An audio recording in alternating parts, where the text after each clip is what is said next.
strike your way out of it. Right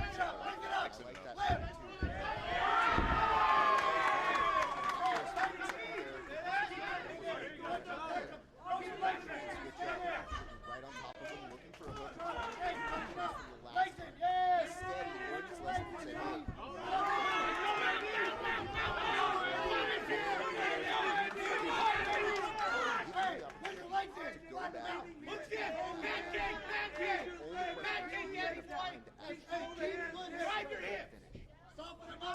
He's right a little high on him, but he does have both boots in, both hooks. Pulls him off to the side. This is a better place to control as far as you're not worried about getting bucked over the top. But they are right up against this ring. We'll see if that plays a factor. So far, Nicholas's back and finish has been fantastic. But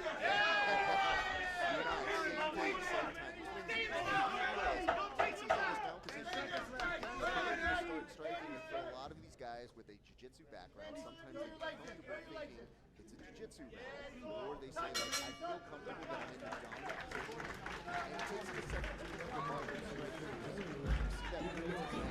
You see that really decision-making process become very good around very effective guys, you can't hold them back. And show I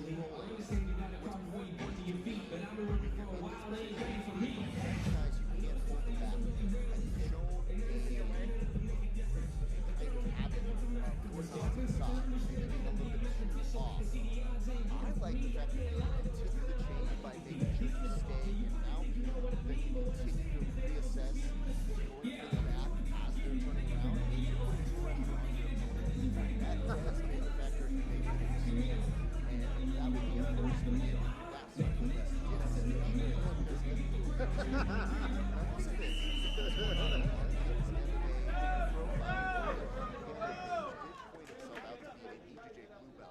But if you're a BJJ blue belt from CMMA, you know how to move effectively, and you should probably be highlighting that as well, because every time he's felt the back in any kind of danger, he's been very effectively and get over the head. So it's been a very good start.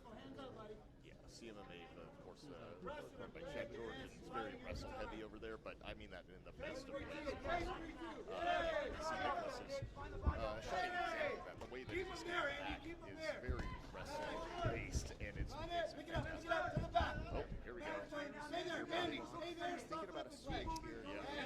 The only thing that I would say in this very early part of the training so far, there's been a lot of momentum on the other side. If you're able to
Ladies and gentlemen, after 3 rounds of action, we go to the scorecards. We have our decisions. Judge number 1 and judge number 2 scored the bout 29 to 28. Judge number 3 scores the bout 30 to 27 in favor of our winner.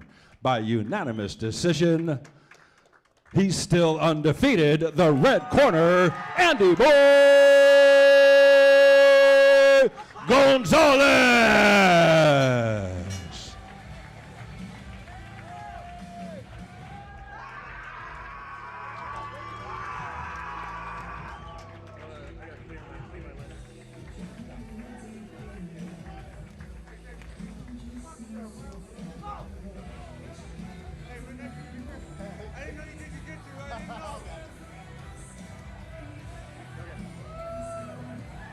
All right, ladies and gentlemen, I am here with your winner, Andrew Gonzalez.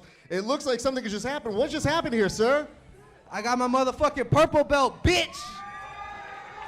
Well, congratulations. You're already tying it up. An excellent performance. What does it feel like? The purple belt, getting the win, going 2-0. Your second win here with us. I'm very grateful. You know, I work very hard, and I have a great team. I have a great father. I have so many great people around me, and you know, this is all a culmination of them believing in me. Sorry. Andy, what do you think secured you this win here today? You looked good everywhere. Some good strikes, excellent takedowns. You were very, very good with your pressure. What do you think secured you this win? I think it was listening to my coaches in the corner right there. They told me just to secure the position, land some ground and pound, score some points, and yeah, I think they definitely helped will me to the win, because the first round was kind of hard. But the second and third round, it went as I expected. You know,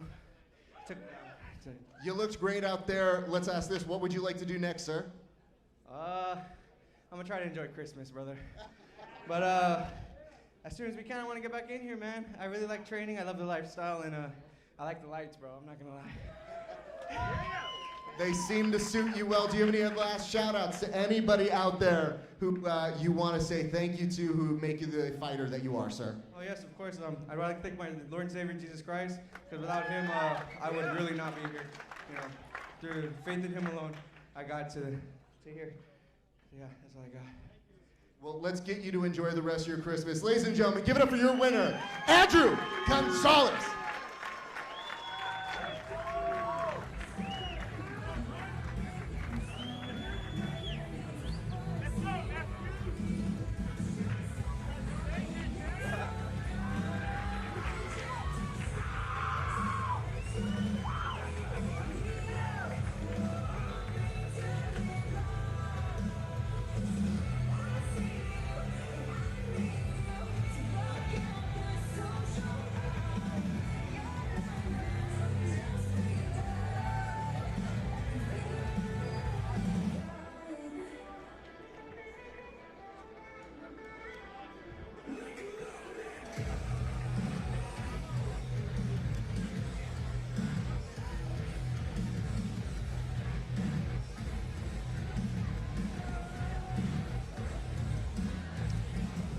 John, you know, one of my favorite things about this is when the young gentleman scream at me. All right, fight fans, here we go. Now entering the cage, 3 rounds of mixed martial arts in the lightweight division, presented to you by SparStar Promotions and Soca Fights.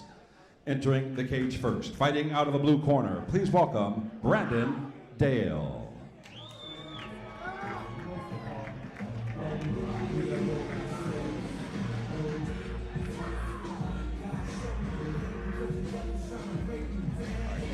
Out right now with the very stylish cowboy hat.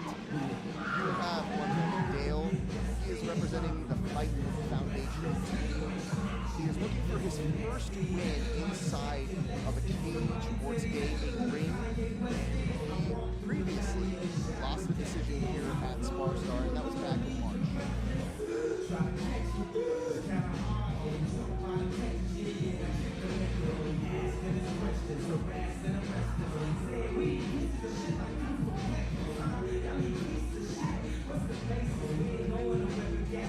And to those of you who are watching right now, yes, we are letting you know that we are going to let the crew know to amp up the sound a little bit. I know you're having hard difficulties hearing us, but if you know, you're producing a live event, stuff does change. So we will signal that to them, and we appreciate you guys for your patience. It goes a long way for us. If you could just go ahead and keep us in the chat with any. And now, entering the cage, fighting out of the red corner, please welcome Anthony Estevez.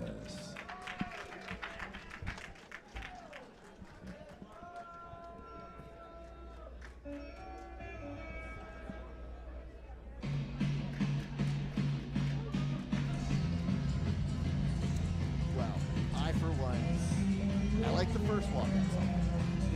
But if I was a fighter, this is high on my list of what I would walk out for. Difficult to beat this one. This is a great walkout song. Love it already.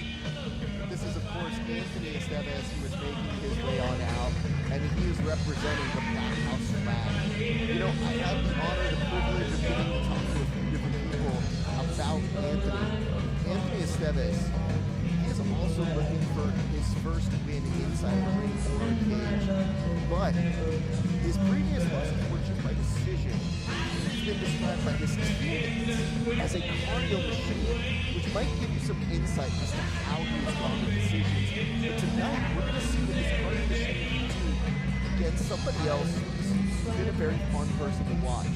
What you do notice for both of these fighters on their camo cage, they both describe themselves as jiu-jitsu artists. But the key factor here is Brandon also seems to put down Muay Thai, and that has loaned himself to his style that he has in there. Whilst Anthony Estevez also put that he's got a judo background. I'm interested if that is a deciding factor for either of these two to pull away in this fight. But anytime the fighter just gives you a little signal of where they've been, you might see maybe just a little bit of the edge that they need to get in a very close fight. We'll see how this one comes out. All right, fight fans, here we go. SparStar Promotions, along with SoCal Fights, is proud to present the rerounds of mixed martial arts in the lightweight division. Once again, our referee in charge of this bout, Vladimir, the janitor, Matyoshenko. And now, introducing to you first, on my right, fighting out of the blue corner, he is wearing tan trunks. He is training out of Fight Foundation MMA, Oxnard, California. He weighed in 154 pounds. His record, no wins with 1 loss. Ladies and gentlemen, introducing Brandon, the Korean Cowboy Dale.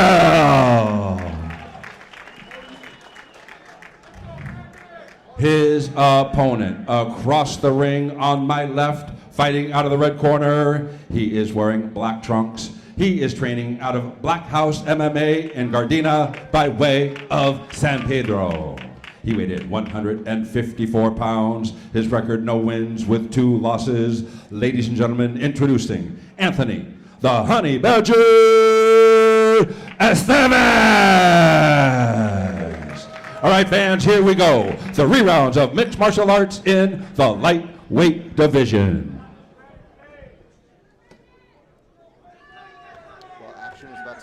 But it sounds like there was a nickname that I was not aware of. When you are called the Honey Badger, and I am not aware of it. Let's find out why very shortly here, John. Yep, both guys come out in orthodox stance. And I'm curious to see if you're, oh, and there's a switch stance already to southpaw from Anthony. Switches back to orthodox. If you're somebody that's fighting out of Black House and you're known as a cardio machine there, like, okay, I want to see this. John, exactly. To me, somebody trying to signal that and saying that very candidly and saying, no, he's a cardio machine, that's a very, very established camp here. Spinning back fist does not find the mark, but it looked very heavy there. And nice reversal. Yes. Talk about that judo difference, but here's the difference.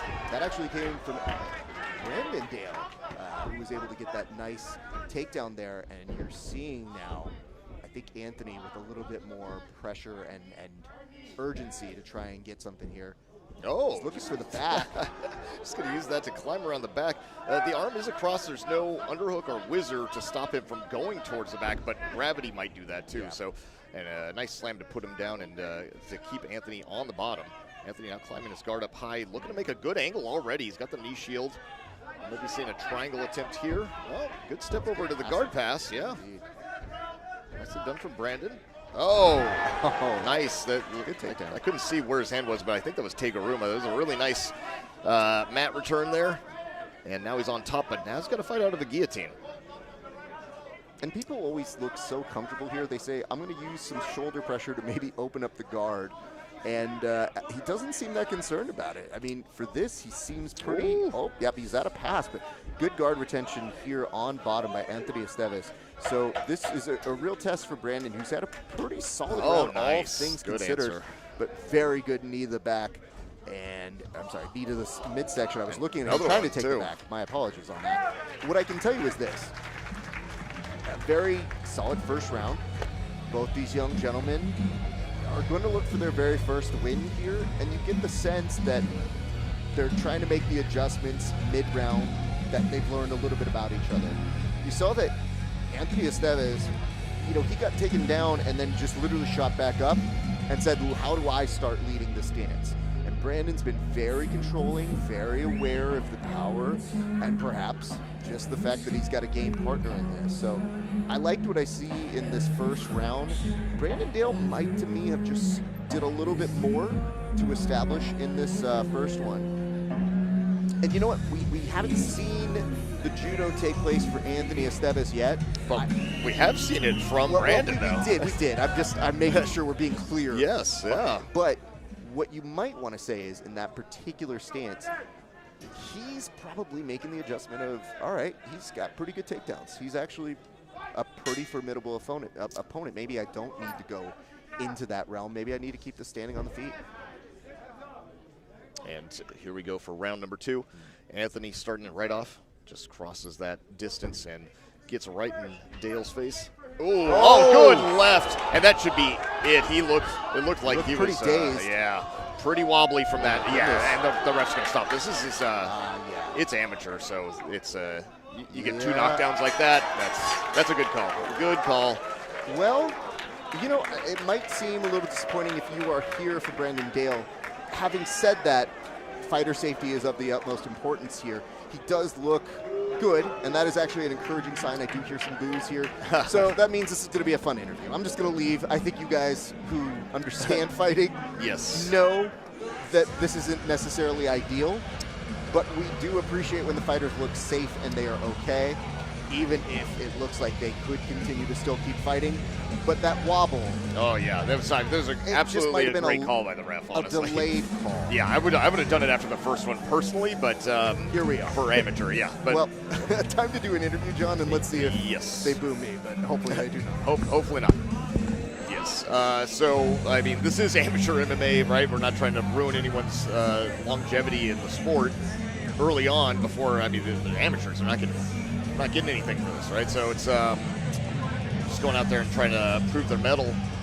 And if you get two flash knockouts like that, and you look, your eyes are rolling in the back of your head. Even if you spring back to your feet because you're young and you're in good shape and you recover, you don't want to throw away your whole career just in one fight, especially before you're even pro. And that's what the refs are instructed to do. That's what they do at the amateur level. They're there to protect their amateur athletes. So absolutely a great call. And this is standard stuff for amateur MMA. And really nice job from Anthony.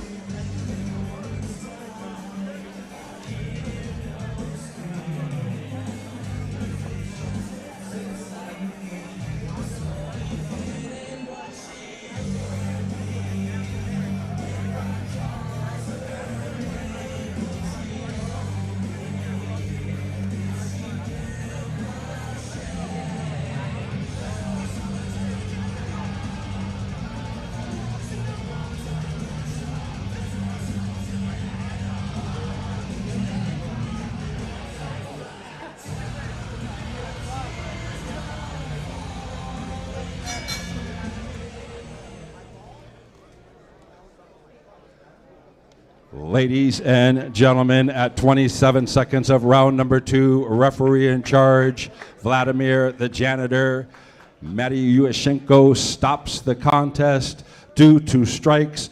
Our winner in the red corner by TKO, Anthony the Honey Badger Estevez.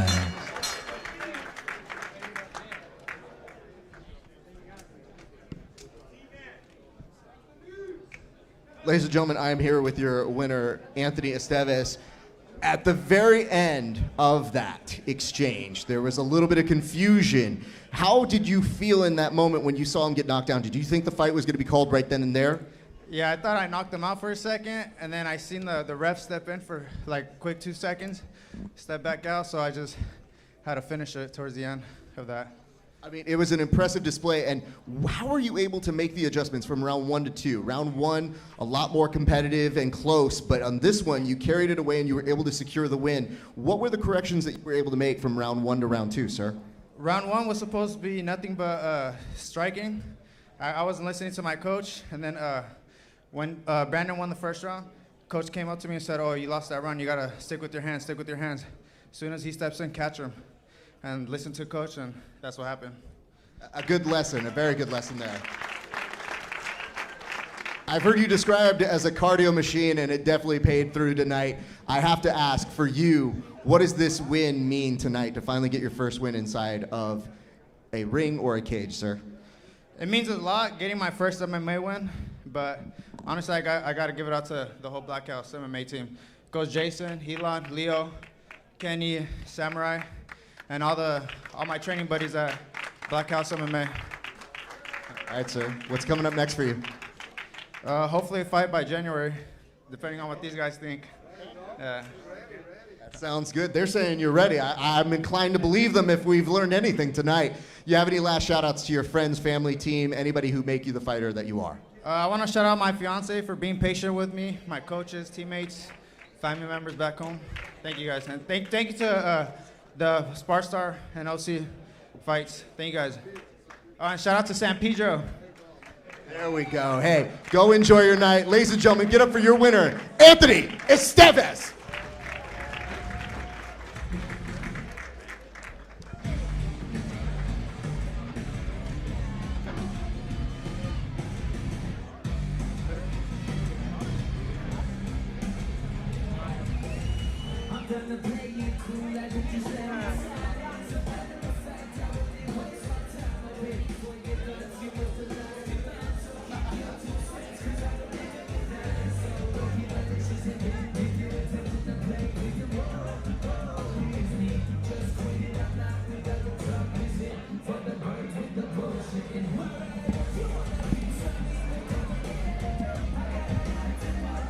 Well, that's kind of a wonderful thing to see when somebody gets their first win inside of a cage, inside of a ring.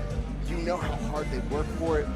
And what I loved about Anthony was he knew he didn't win that first round. He didn't mess around. We tried to say the polite version of it, but he was like, I didn't win that first round. And you know what? That makes things so much easier. What makes it even better was he was able to make the adjustments based off of what his coaches said, and you see that as the difference maker here tonight. So congratulations to him on his first win. I think we're going to see him on his third All round. right, fight fans, here we go. Now entering the ring, 3 rounds of mixed martial arts in the featherweight division. Entering the ring first, fighting out of the blue corner, please welcome Mark Sanders. All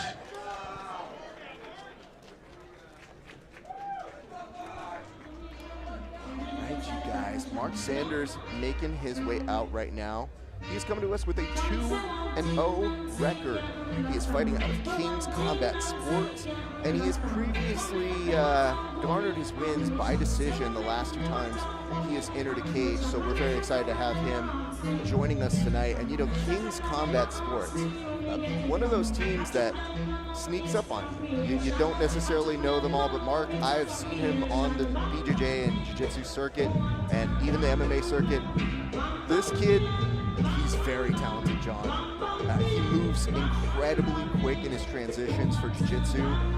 He has a very, very fast ability to spin out to many different things. I've seen this guy go from 0 to 100 with an armbar in a very impressive fashion. So big shout out to King's Combat Sports for producing this young phenom. And with him, Diego Sanchez, another up-and-comer on the MMA scene, who's also got some ties into the jiu-jitsu world, who I believe is looking to probably get some gold around his waist in the near future. Should be fighting for a title in the near future somewhere else. But I would tell you this about him. Those two training partners pull out the best out of each other. So it's going to be very interesting to see. And now, entering the ring, fighting out of the red corner, please welcome Luca Ayazi. And he is going up against Luca Ayazi. Luca Ayazi also has a 2-0 record. He represents Yatong and Yatong USA specifically. I want to make sure we say that. I don't know if that matters, but it always seems like someone wants to say it the full way. Nonetheless, he comes to us with both a KO and a submission win. And he was previously with us earlier this March. So we've had the ability to see him in our sphere. And it is so nice to see him making his return with us. And, you know, you see many people in his corner, but obviously the esteemed Crew himself, Walter, is just a legend here and a great guy. They run an incredible program, and you always know that whenever people represent that banner, that flag, they're going to have good pressure and very good striking. A sneaky thing about them, though, their jiu-jitsu, very underrated. I've had the chance to roll with a lot of folks from that organization, and it can be very tough. So I do like this matchup a lot. I think the last fighter we saw from them on the previous card was he came out and just like wrestled the guy and then submitted him or something. You expect to see some elite Muay Thai, and then we didn't even get a chance. He probably had it. It just decided to grapple with another person, which I think is great. The thing is, like I'm telling you, when I say, how are they going to match up Mark Saunders? Because he's very quick, he's very efficient, and you think like, man, he's going to have such an edge with just that power and that explosiveness. It looks like they've got a very comparable fighter in Luca to really test him. Both of them have the same record. Both of them have been putting in incredible amounts of work. And what I love about this is you add the extra component of Luca's Muay Thai background as being something that could be a difference maker here. We don't know yet, but Mark seems very up for the challenge, and you know, now I just got a smile from both sides, just literally grinning, thinking about the possibilities of what this fight is going to look like. Yeah, I'm curious to see how this goes too, especially you talked up Mark so much, and you got Wilson over Wilson Ha, one of the most esteemed and accomplished grapplers in the community. That's a very powerful corner that he's got with him too, John. I think we're going to get an official fight announcement, but if you are at home, just remember we told you, get excited for this one before it even happened. So let's see what Big Jim has to say inside of that ring. All right, fight fans, here we go. SparStar Promotions, along with Soca Fights, is proud to present the rerounds of mixed martial arts in the featherweight division. Introducing our referee in charge of this bout, Eric Beam. And now, introducing to you first, on my right, fighting out of the blue corner, he is wearing black trunks trimmed in white. He is training out of Matador and King's Combat Sports by way of Van Nuys. He weighed in 145 pounds. His record, 2 wins, no losses. Ladies and gentlemen, introducing Mark Sanders.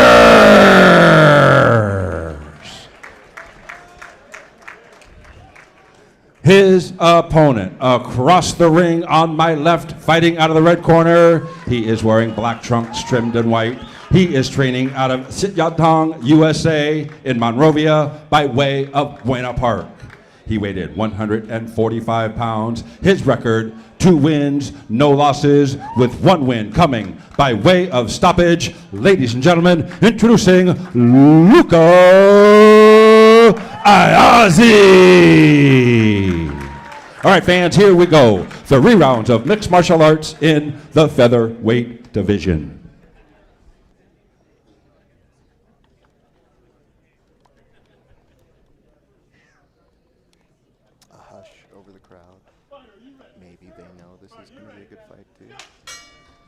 find out very shortly. Here we go, off to the races. And the speed from Mark Saunders, very evident. Looking to take the back here now. Remember how I told you about his jiu-jitsu transitions? This is where, you know, you see the implementation of how they use their jiu-jitsu in an MMA format. Now look Going at this. for a leg. Yeah, can't do twisting leg locks. Oh, and good right hand from Mark. It's a tricky position to be in because you will take strikes, and if you really don't have the heel hook, it is difficult to continue that position unless you really transition that straight foot lock. But as I mentioned, the speed in which Mark is going, he is already controlling this very well. He had a peek at the back, but I think he wanted to stay right in this position and enforce some more punishment right there. Yep. I think he's signaling he probably wants to get a very flashy finish. Oh, and now going for the ninja choke here. It's just like a front naked, and he gets it. Well done. Mark Saunders representing both Impressive. King's Combat Sports and Matador. Shout out to the homies over at Matador. We definitely want to give them a shout out. And speaking of which, I'll go talk with the young man out there. Thank you, ref. And fight 3. What, 11?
Ladies and gentlemen, at 54 seconds of round number 1, referee in charge Eric Beam stops the contest due to a guillotine choke. Our winner, by way of TKO, the blue corner, he is still undefeated, Mark Saunders.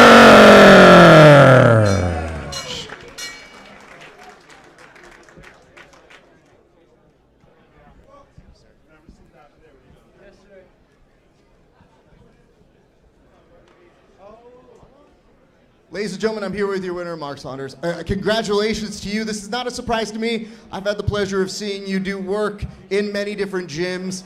You work so fast. You look like you wanted to make a statement tonight. What was the statement you wanted to make? You know, I haven't gotten any finishes out of my 2 fights, so, you know, my homie in the back was calling me a decision merchant. That shit got to me every night. I had to finish this one. 30 seconds, that was quick, but happy about it, happy. It looked for a moment like you were deciding if you wanted to get a striking finish or if you were budgeting it out, but the jiu-jitsu's always been spectacular. Talk me through that finish. What were you able to do to cinch up? Was that a ninja choke that you were able to get? It was ninja, so it's a ninja. I feel like once I get on top, there's like not much anybody can do. I'm not trying to be cocky, but I got a system, I got a way to do it, punches or submissions. Once you mix them in, he has to give one up. He just gave up that neck, took it. What would you like to do next? Knockout. I need a knockout for this next one. No wrestling, no gay shit. Straight knockouts. Right, but just real quick, I want to say thank you so much to that man right there, Sir Lewis. He's helped me so much throughout my whole career. Right, Matador, fucking Murder Max, bro. He's one of my top idols. He's coached me throughout this whole thing. You guys will be seeing me more. I appreciate you, brother. Let's go. Likewise. Ladies and gentlemen, get used to this face. This young man's going to continue doing big things. Give it up for your winner, Mark Saunders, everybody.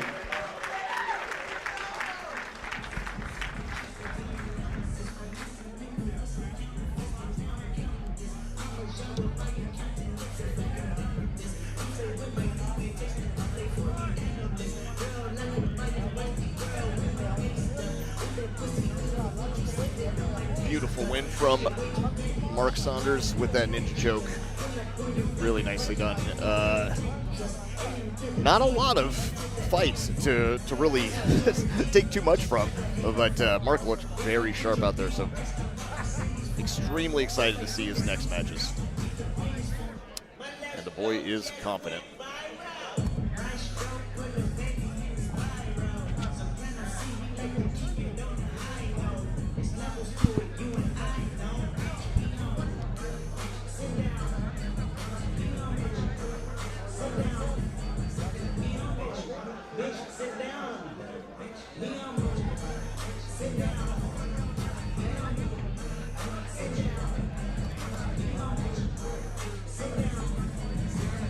Well, you know, this is a relief because I have been to some open mats. I was alluding to this, but with Mark Saunders, he has definitely gone headhunting with me too. All been right, there. fight Know what fans, that here feels we like. go. We Now continue entering the on to ring, our 3 fourth rounds round. of Let's mixed find out martial arts in the bantamweight division.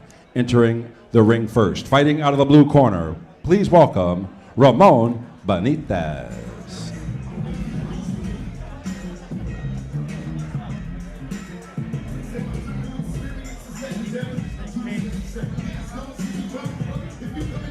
All right, so we have some additional intel here, John.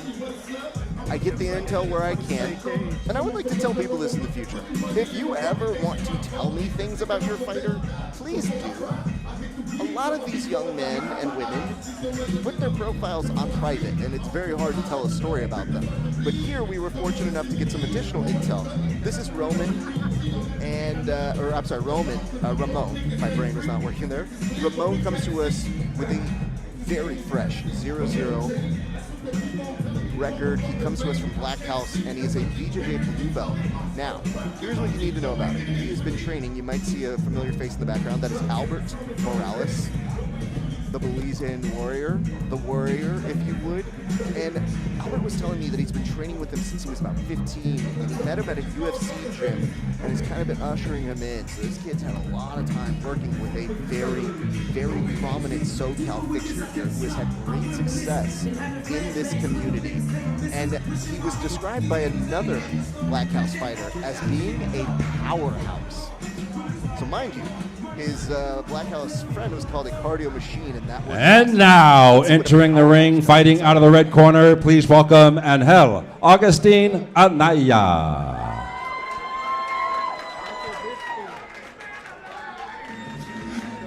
I tried to tell all my friends when I was a kid that I had powers, but nobody wanted to believe it.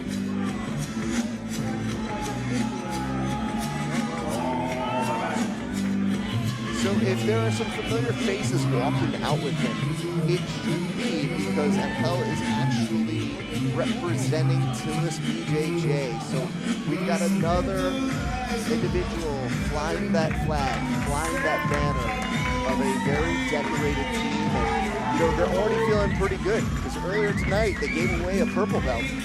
So they already had one win. You know, With Andrew. this is an interesting proposition here, John. Both of these teams are coming in with one win apiece already tonight. So It's true, yeah. It was two fights ago that Black House had a winner too? Yep. So they've got their work cut out now in different corners, but or different sides, I guess. And listen, the nice part about seeing this kind of action here tonight is with our communities, the way that our teams in SoCal come and show out is they're bringing multiple fighters per event because they want to give you a taste of what it is they're working on in the gym. And you get just a little bit of a sampling of these killers for many fighters that you may already know. And you're getting to know the next generation of them here with us. So we thank you for tuning in. And yes, we are keeping eyes on comments. So feel free to go ahead and drop anything that you got at us. But, you know, keep it nice. Good. These are some amateurs here, folks. I think we're about to get some fight announcements in the cage from Big Jim. All right, fight fans, here we go. SparStar Promotions and SoCal Fights is proud to present 3 rounds of mixed martial arts in the bantamweight division. Once again, our referee in charge of this bout, Eric Beam.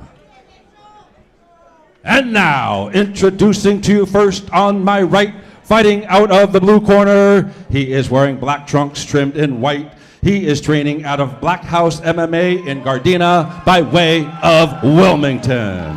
He weighed 135 pounds. Tonight, he is making his debut. Ladies and gentlemen, introducing Ramon Benitez.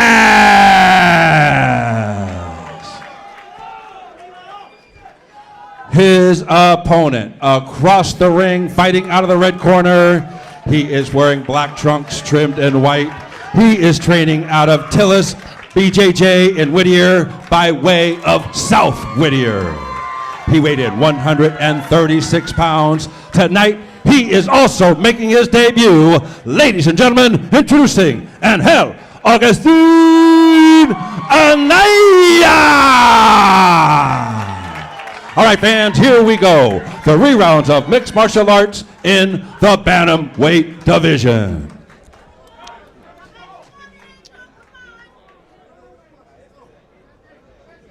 I believe that the previous fight was also 135 as well, right?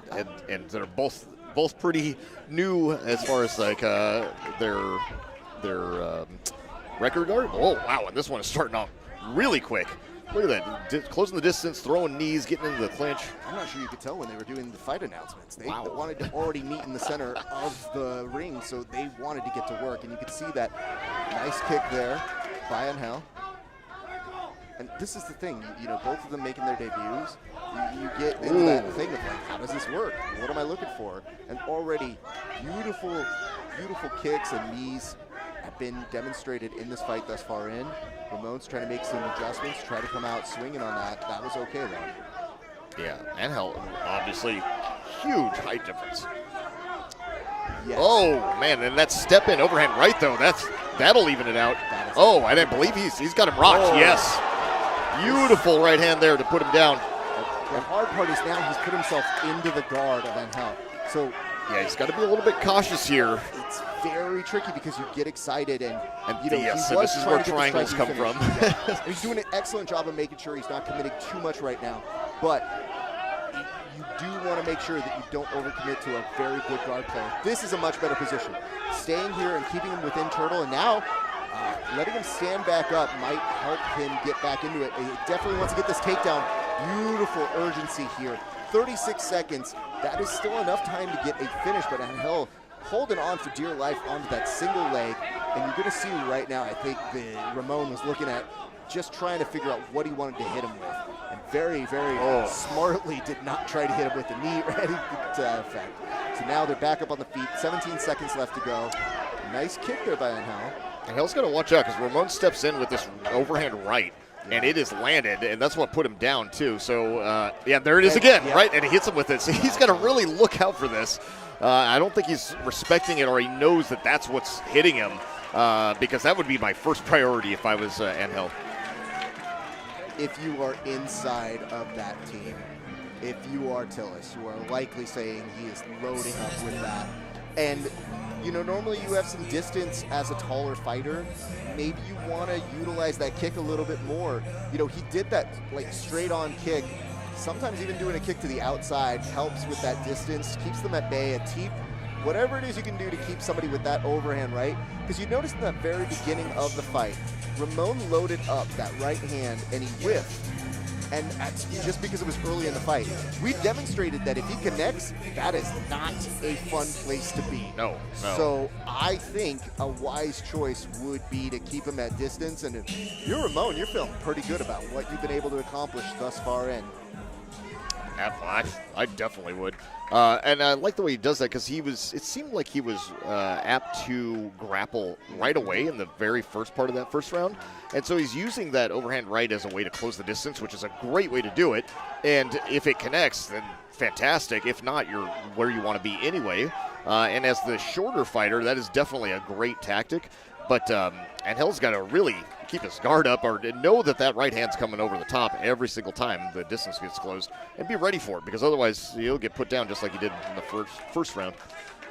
And here we are with kicks, which, you know, sometimes can help mitigate that distance. And, you know, it's keeping Ramon a little bit more at bay. Doesn't mean he stopped. I think Ramon's just picking his shots a little bit more carefully. I think his crew might have told him, hey, it's working. Like, you are finding your right hand and connecting with it, and it's wobbled him and questioned it. Right hand. There it is Yep. again. Oh. Oh my goodness. Yep. And then he follows it up with a step-in left hook, too. John, maybe we were getting the right intel with them calling him a powerhouse. He may be a $135, but he's hitting like a ton of bricks right there. Yeah. And here's what I like. In that first round, Gotta watch out for the back of the head just there, but questionable on that one. It's okay. Yeah. They continue on. Nobody stops anything. But, yeah, you definitely want to try and hit the front of the face off of those. Just to keep it clear, but I think that was accidental. So yeah, that one might have been still legal. It just, man, the angle of it was bad. And on the inside. yeah, and this is, Angel's like, I believe he's just not ready for that kind of an onslaught up close, because he's just not defending the way that he needs to when somebody's throwing haymakers at you, especially those big looping punches.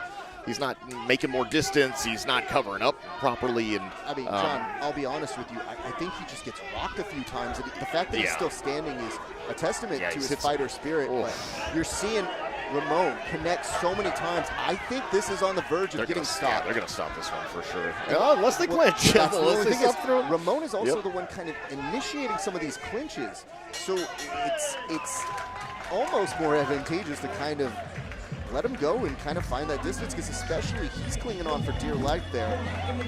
There is that to look out for. And you do see a very exhausted and depleted Angel over on the side.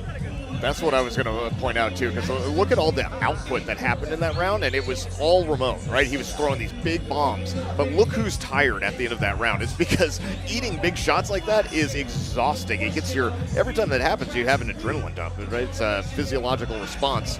It's the same reason that you see people slapping their face to get ready for something, because it actually causes a chemical change in your body to get ready for combat. And every time you take those big hits like that, and let alone if one of them rocked him and he has maybe like a mild concussion or a close to concussion, this is exhausting. And so now he's having to deal with that in 1 minute and come back out fresh for this third round, and that's a tall order. It's difficult. They don't teach you this. They don't necessarily tell you, hey, you're going to get rocked. This is what it feels like to be rocked. It is almost near impossible to simulate, but what you do find is a resolve, a want to still be in there by Angel. Now, the real question is he able to block these shots a little bit better? Because Ramon last time proved very patient, picked in shots much easier on that one. And I feel like that was a lot of growth that he had in a debut performance just within the first and second round. And listen, dude, that's a better idea, because we haven't quite seen Ramon turn on the jiu-jitsu yet. So the question is, does he have the ability to control him?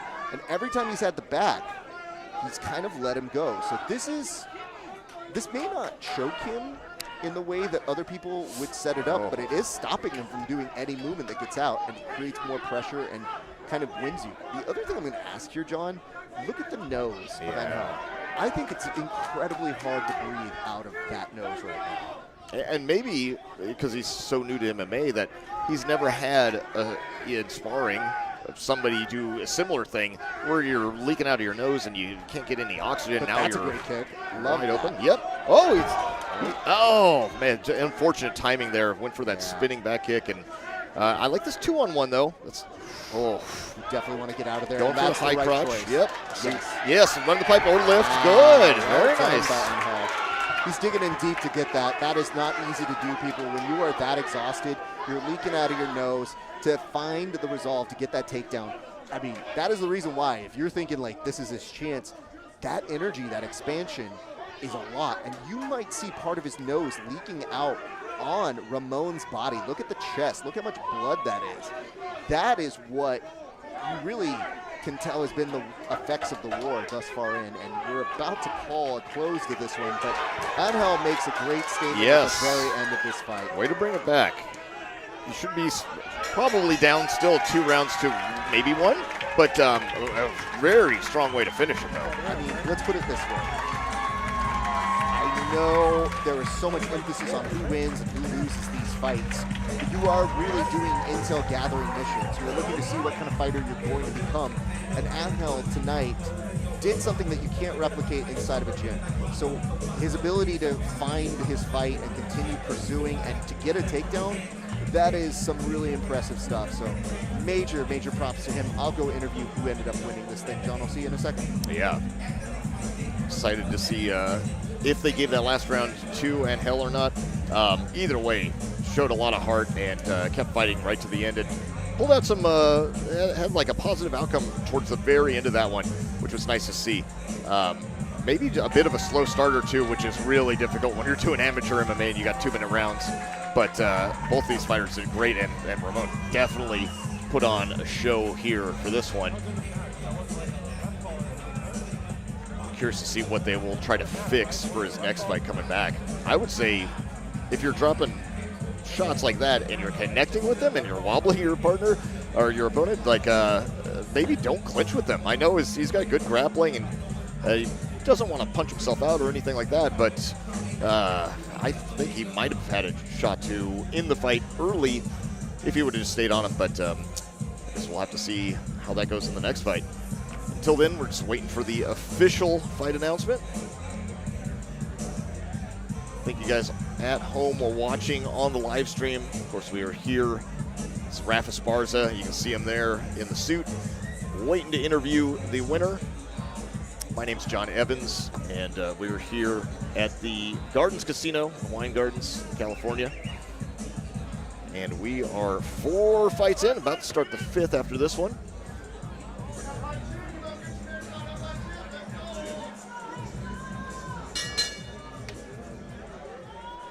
Ladies and gentlemen, after 3 rounds of action, we go to the scorecards. We have our decision. Judge at ringside, Glenn Paulson scores the bout 30-26. Judge at ringside, Maximilian Demian scores the bout 29-28.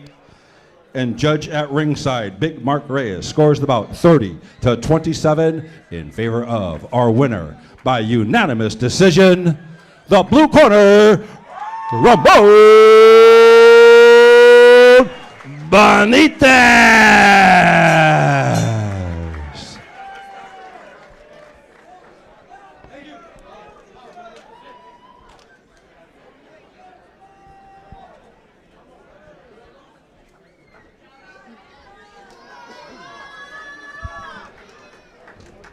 Do you mind if I borrow him first, actually?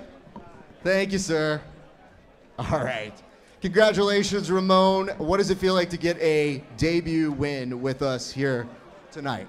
Oh man, it's completely an honor. You know, I trained really hard for this fight. I had an amazing camp with amazing coaches and training partners, and I just had an overall really good support system. The work paid off, and you know, it feels amazing. You know, that all I put into it, work, the sweat, the blood, it all pays off, man. I feel grateful to have this opportunity.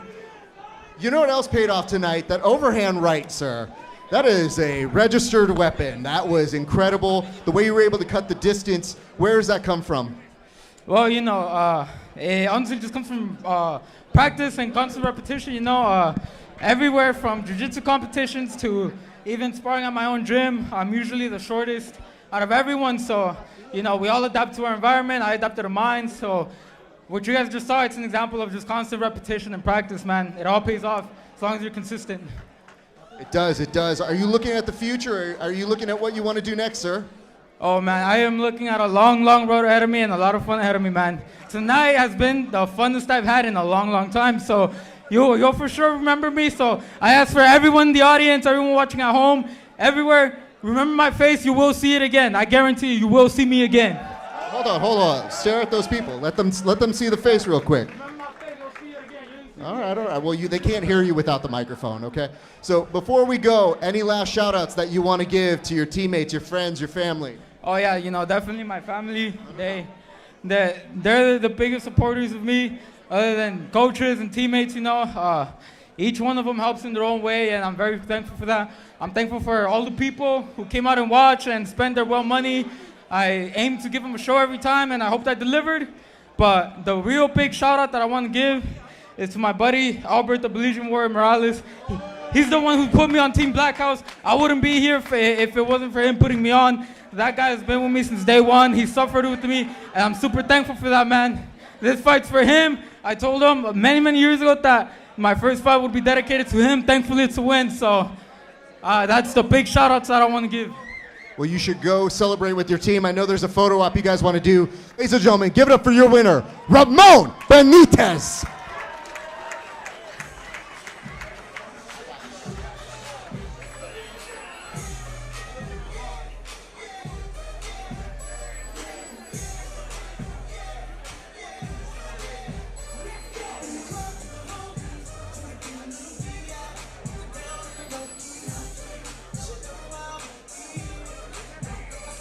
Congratulations to Ramon, and of course Morales there in his corner, Ilan and Dr.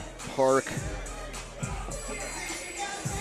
Great team over there at Black House, and Ramon looked fantastic tonight. Excited to see more from him.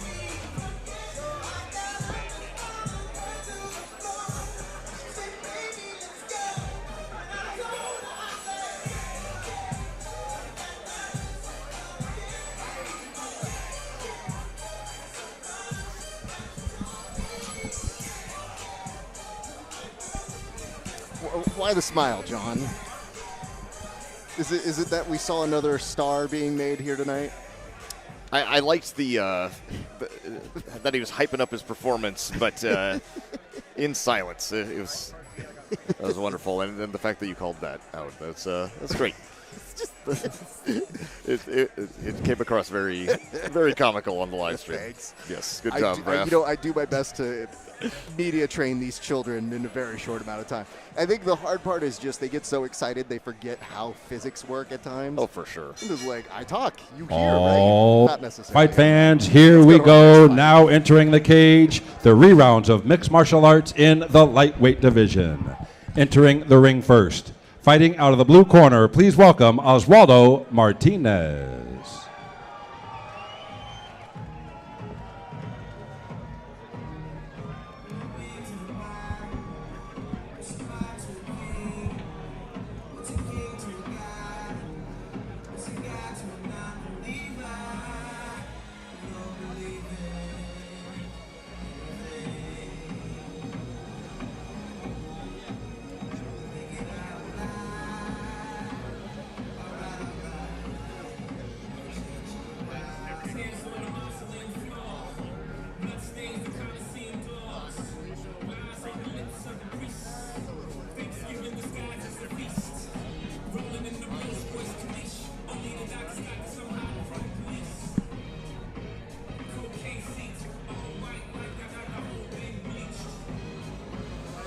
Oswaldo fighting out of Fight Science. Yes, fighting out of Fight Science, that is Coach Ian there that you are seeing. He is coming to us with a 3-2 record. He has been fighting very, very consistently 3 times this year already. He was fighting in August, June, and March, and he was last with us back in March of 2024. We're happy to have him. Last time he was with us, he had a submission win, and the time since, he's had a decision win and loss here and there, but by and large, a very fun fighter to watch. Excited to have him rejoining us here at SparStar. He is a very good dance partner that we're about to get to know here more. And now, entering the ring, fighting out of the red corner, please welcome Dominic Maylander. Dominic also has been a consistent presence within the fighting and the sports world.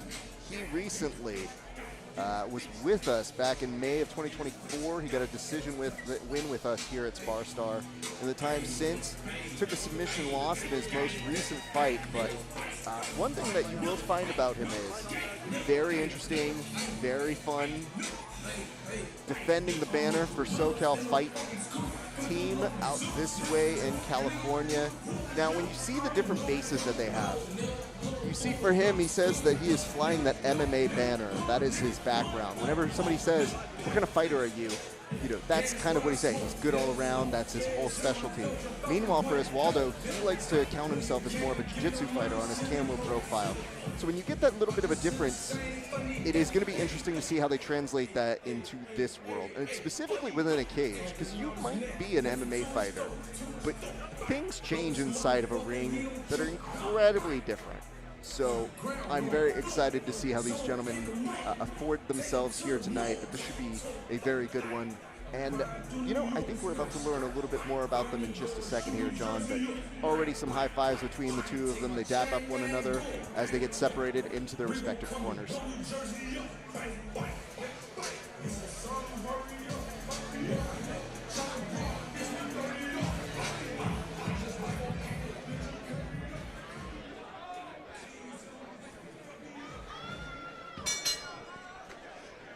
Hey, fight fans, a reminder. I've seen a few of you folks out there, you don't realize it. It's okay, but just to double check, guys, there is no flash photography allowed during the fight. So once again, please check your phones. Due to the safety of the fighters, we ask that all flash photography is prohibited. We thank you for your cooperation. Double check your phones. Happily have you guys videotape this and show it on your favorite social media platform. All right, fight fans, here we go. SparStar Promotions, in association with Soca Fights, is proud to present the rerounds of mixed martial arts in the lightweight division. Introducing our referee in charge of this bout, Big Mark Reyes. And now, introducing to you first, fighting out of the the blue corner on my right. He is wearing multicolor blue trunks. He is fighting out of Fight Science MMA, Mid-City, California. He weighed in 150 pounds. His record, 3 wins, 2 losses, with 1 win coming by way of stoppage. Ladies and gentlemen, introducing Oswaldo Necio Martinez.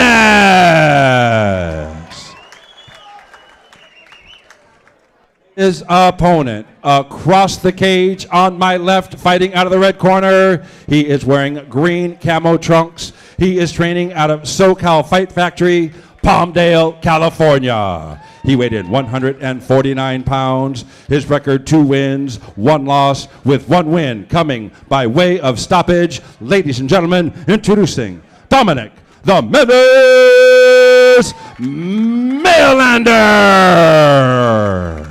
All right, fans, here we go. The rerounds of mixed martial arts in the lightweight division.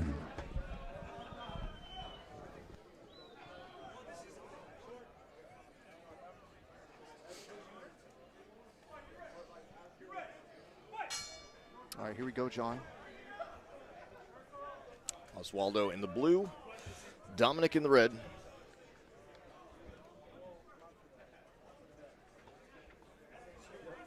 Gauging the distance and closing the distance by Oswaldo. Good knee by Oswaldo. Dominic circles off, looks unfazed.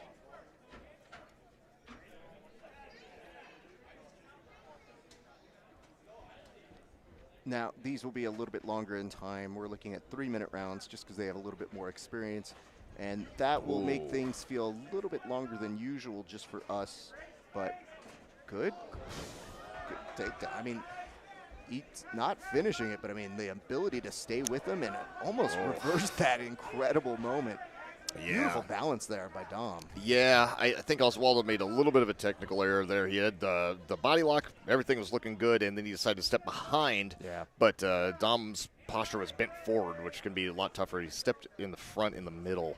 Might have had a little bit more success, or at least gotten Dominic to stand up straighter and then go behind. The other thing that happens occasionally here, though, John, is, you know, sometimes you come in with the best of intentions and you realize, oh, he's got good balance. That's not going to work. That definitely throws a wrench in the plans there. Oh, great trip, though. Nice. Oh, we're going to see a buggy choke? Oh, my God. Oh, I think he's going to get this. Wow. The problem with the buggy chokes, though, is this. Yep. Oh, yep. Oh. There's a version of it that is much better for MMA. I mean, He's going to put him out, but he might get spiked on his head. Well, Yeah. This is not great for MMA. Although it can work, it is very risky. He's going back to the well and seems to think this is a good place to be, but I think he's just short of being taken into the audience right now, John. Yeah, and that's smart. That's really smart. Might have given up his back, but right now he's just kind of making sure he's pressured down. A minute 12 is a long time to play from here. And now, hey, listen, am I excited that we saw not one, not two, but 3 buggy choke attempts? Yes. Would I do it? I would be very afraid. So kudos to good that. right hand and knee and left hook from Dominic. Oh, trying for that step in snatch single. Good liver kicks, 2 in a row. He's hurt him to the body. Yep, and you can see immediately going to the high crotch. Oh, but gets caught up on the ropes. This is the first time we've seen the ring play a factor. There's a trip. Yep. And that might help him once he passes. Yep, Kosotogake. There we go. He's got to get his arm free still. Yep, no, now it's free. He's probably going to look for a Von Flue choke. The sad part is you're kind of done in time on this. Yeah, and I think that was the 10-second clap, and we showed, I think our timer was just slightly off, so not enough time to finish that one, but really a fun round, though. I mean, had a little bit of everything there. Yeah, Kids. yeah, it did. I didn't have any of that on my bingo card for that round. Yeah, but that still was wild. highly entertaining, John. Yeah, I mean, buggy chokes, sign me up. I want to see it. I don't want to see somebody spiked on the top of their head. Yes. Which can happen with certain buggy chokes, like the one that we just saw. But in this case, it was no harm, no foul. He went for it. Actually looked pretty tight, but then got slammed a couple times, decided to let it go, which is the sensible thing to do. There is a side one you can do that's much safer. If somebody picks you up, you can just put your foot down and you're good to go. But didn't do that one. Did the dangerous one. So makes for an exciting match to watch, though. Listen, John, this looks like fun. It looks like fun to be in that world, but I'll promise you get slammed once in a buggy choke, you'll rethink it. But hey, if you are committed to that art, you're probably catching people in the gym with it on the sneaks. So it can be a great choke. Absolutely. But yeah, and it was unfortunate too. You see, Oswaldo he went for a high crotch. He was going for the lift, just like we saw in a previous fight. But then it was Dominic's foot got caught in the ropes, and that stopped it. It ended up in a guillotine. So, but we're talking a little bit about a difference between the rounds. Now they want to stand up. Now in this. Right on the button there by Dom. Yeah, well and Dominic hurt him to the body with those 2 body kicks. The end of that first round, John. You're 2 left legs, and there's another one right to the liver.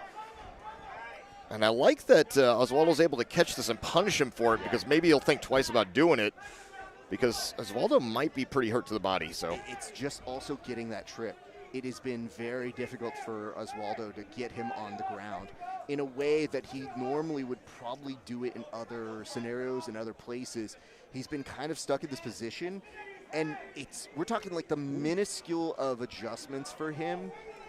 Having said that, Dom's proven to have excellent balance. It is very difficult sometimes when you can't necessarily force somebody down. They're just so apt, and he has found a home on that post. There we go. There we go. Nice. A nice trip there will secure it, and that's going to give a big opportunity for Oswaldo to implement some offense here, John. Yes, and that's that's going for the standing rear naked. Oh, he's got the cross arm. That is impressive. Yep. I think it's not quite didn't on. quite have it. Yeah, but that could have stopped him from spinning out. A huge pop, though. Yep. And you notice he went for the same takedown that I was saying he shouldn't have gone for in the first round, but the difference was Dominic's posture was straight up and down, and that's the time to go for it, and it worked out for him there. That was really nicely done.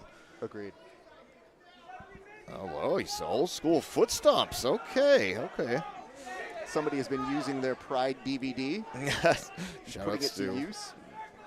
Vladimir Matyushenko, one of our refs, and there we go. Nice. Steps behind, whips him down. That was solid. Yep, much easier to do when your partner's posture is upright. I did appreciate the staple he was trying to put behind the knee and trying to weigh him down, and it's proving very effective here. He's going for the choke right away. He's breaking down the posture very well. Oh, he has it. Oh, this looks very promising, and he's going to get the finish right there.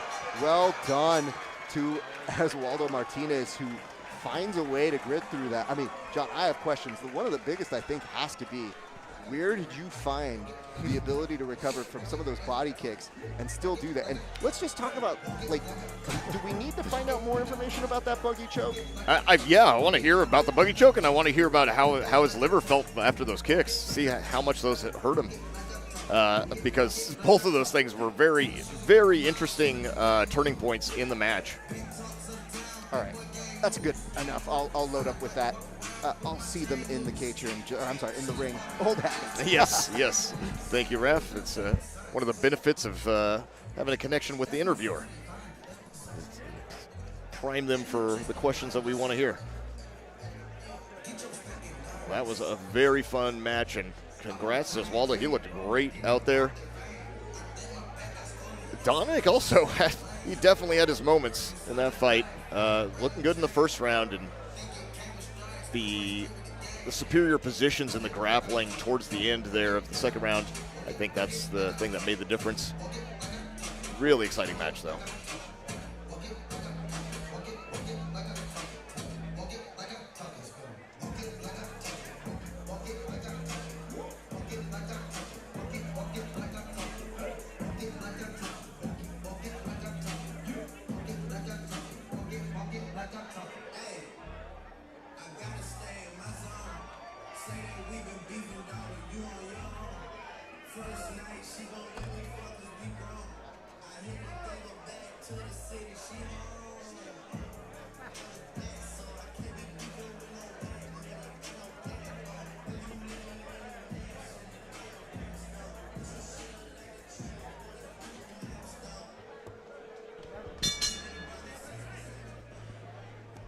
Ladies and gentlemen, at 2 minutes, 21 seconds of round number 2, referee in charge, Big Mark Reyes, stops the contest due to a tap out from a rear naked choke.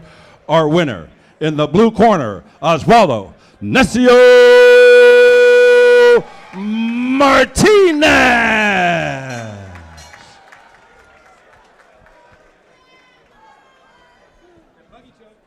Yeah, bro, hey, bro, I was almost out on my feet. God damn. Well, that brings up a good point. Let's talk to the people. Let's tell them what you guys were just talking about. You were just mentioning you were almost out on your feet with the 3 different buggy choke attempts. Man, I had to drop this man 3 times on his back before he had to let it go. Give props to that man. That man is tough. You know, he took this fight at 145, and I was a little bit sick, so shout out to him to keep the fight alive. Otherwise, we wouldn't have this fight today. You know, so shout out to him. Dominic, thank you.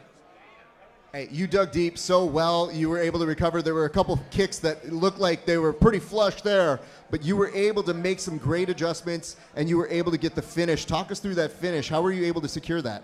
We were just working with my coaches in the back, securing the hips, flattening them out, trying to get a finish, but just taking our time with it. I got a lot of coaches to shout out, way too many to shout out.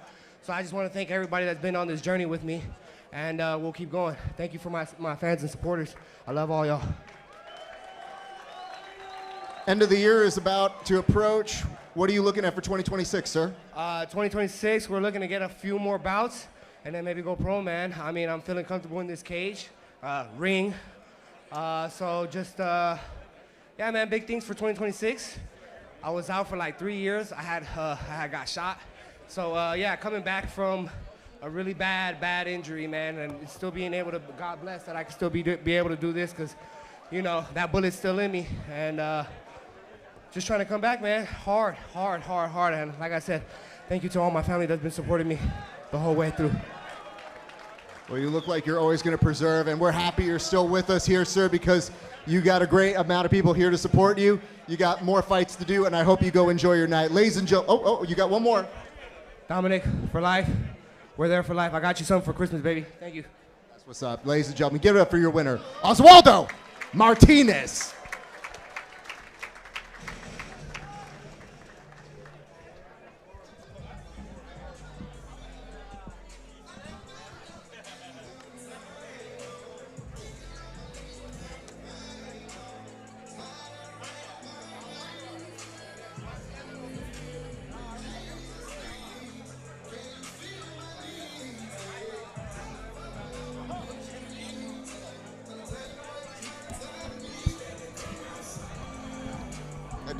My hearing, it does go as I get older, John. I was going to ask you. But did I hear it correctly that young man was like, oh, BT Dubs got shot? Yeah, I thought I misheard it, honestly. It's so funny.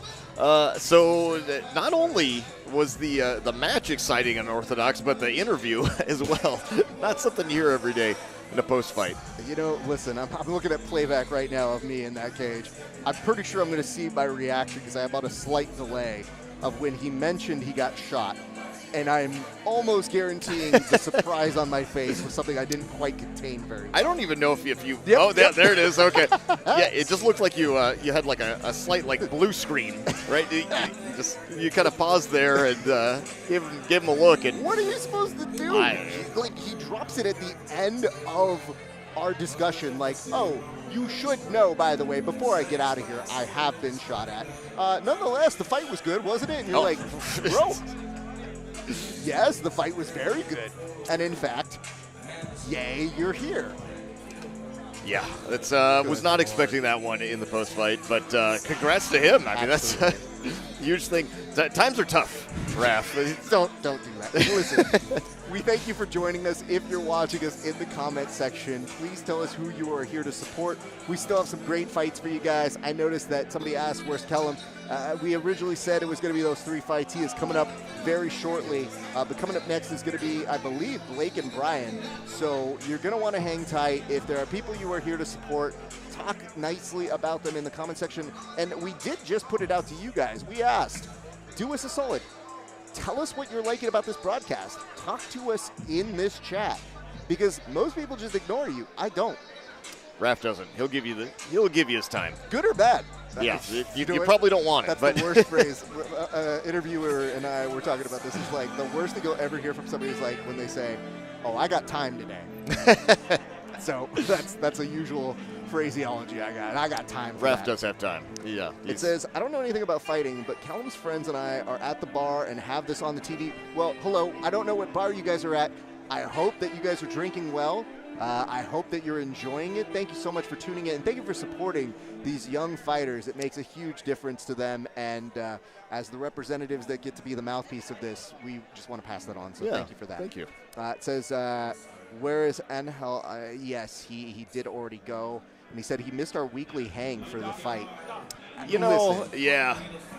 I think there's going to be more hangs to be had. All right, fight fans, here we go. Now entering the ring, 3 rounds of mixed martial arts in the middleweight division. Entering the ring first, fighting out of the blue corner, please welcome Brian Ramirez.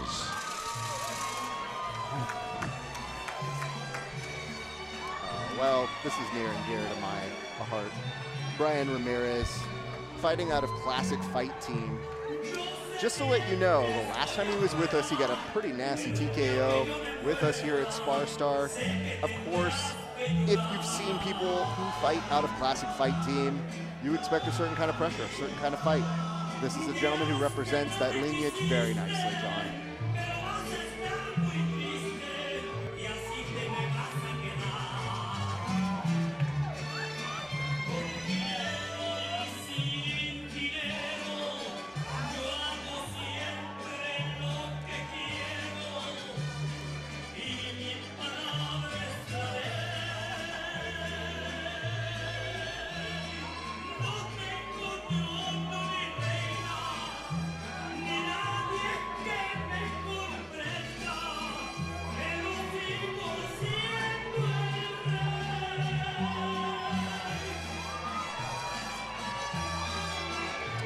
It's a big family affair here. We see a lot of former fighters for the SparStar family who are in attendance. It is so wonderful to see everybody. Oh, there's a lot of dancing that's happening. I do see that. That is good. To be expected. This is the 185 division. And now entering the ring, fighting out of the red corner, please welcome Blake Bernard.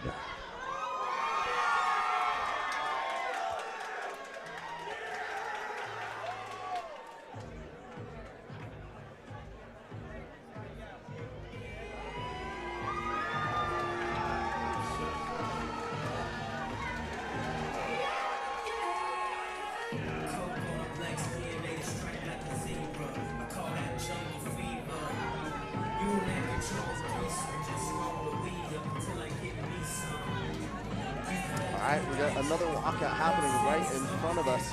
This one, Blake Bernard, who's making his debut with us, and this is his representing of One Rounders MMA. So some very, very, very interested parties saying how he's going to debut against the 1-0 Brian Ramirez. Blake, Brian, about to take place inside of our ring, and we thank you for joining us. My name is Raph Esparza. This is John Evans. We're the best in the business. We'll just say that. That's it. Well, prove us wrong. Don't prove us wrong, please. I mean, I dare someone, John. Wow, I don't want to tempt fate. Listen, what are they going to do? Pull somebody from a UFC broadcast? You never know. I see Michael Bisping in the audience, so I'm just letting you guys know. Wow. All right. You think? I think so. Oh, okay. Absolutely. All right. Nonetheless, we thank you guys for joining us. And I think we're about to get some official fight announcements. Big Jim's going to make them. But again, keep that comment section alive and running.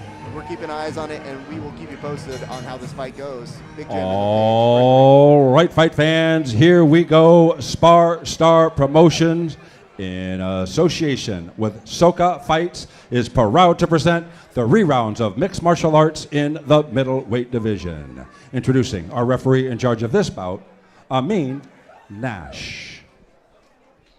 And now, introducing to you first, on my right, fighting out of the blue corner, he is wearing multicolor red trunks.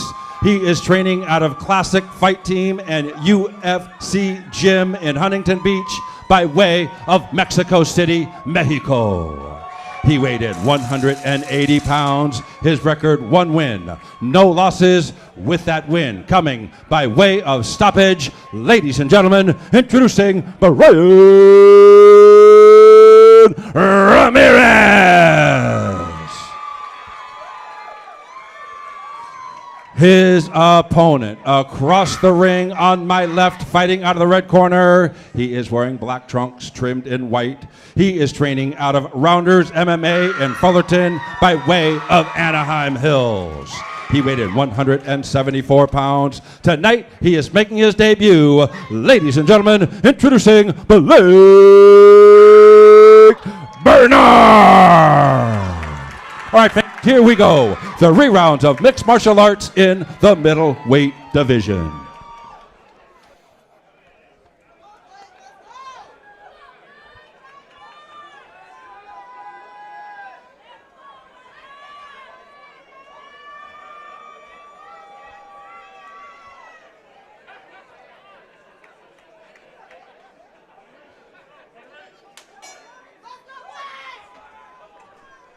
And we are underway. Ramirez in the blue, Blake in the red. Ooh, a solid kick there, John. Right to the liver, yep. The problem with being an orthodox fighter and fighting a southpaw, that's the power kick right to the liver. It's just always right there. It also gives you pause for a second of, okay, that's the power they're working with. And shins or no shins, that doesn't feel like it's especially fun, John. Yeah. That one, well, especially too. Almost good catch there, but Fires it back. Good double unders. Now it's an over-under. Getting tied up on the ropes a little bit. Oh! They almost dump out. Yeah, tried for the headlock and got him over, but right back to the feet, so. There's always like a weird consideration of, are we going to go outside? What are we doing as we stand back up? I mean, until the referee does stop the action, you do have to continuously go. Tries to get down on one knee to continue out, pushes forward. Now they're up against that post on the ring. Eyes right on top of it. Get over and under here. And that you do hear a team calling out for a body lock. Is that going to be good enough to continue and get this finished? There's a trip, and oh my goodness, a very violent trip. I saw the head shake back and forth, but that's going to secure a side control up top here. Blake looks like he's in control, looking for the back. Ryan's got to work. I'm not sure he's going to get the choke per se, but he's doing an excellent job of stopping him out. There's only going to be 12 seconds left in this match. Oh, coming up the mount there. First round. And he's going to end with a strong statement. Yeah. I don't think it's going to be enough time to get a finish. And in fact, that is going to be the end of that very first round. But very exciting. And you know what? A good intel gathering first round for both of those fighters. Yeah, like good way to end it too for Ramirez there. On top, in mount.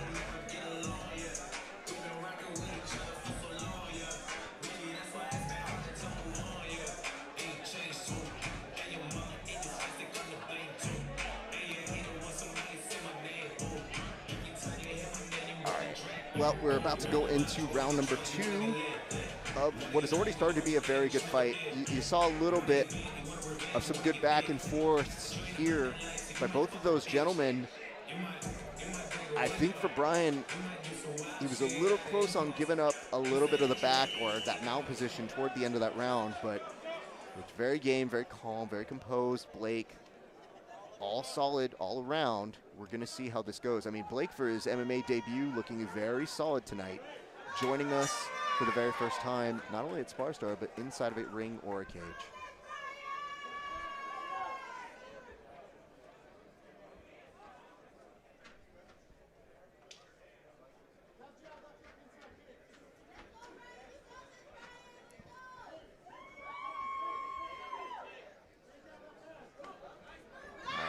Good job there.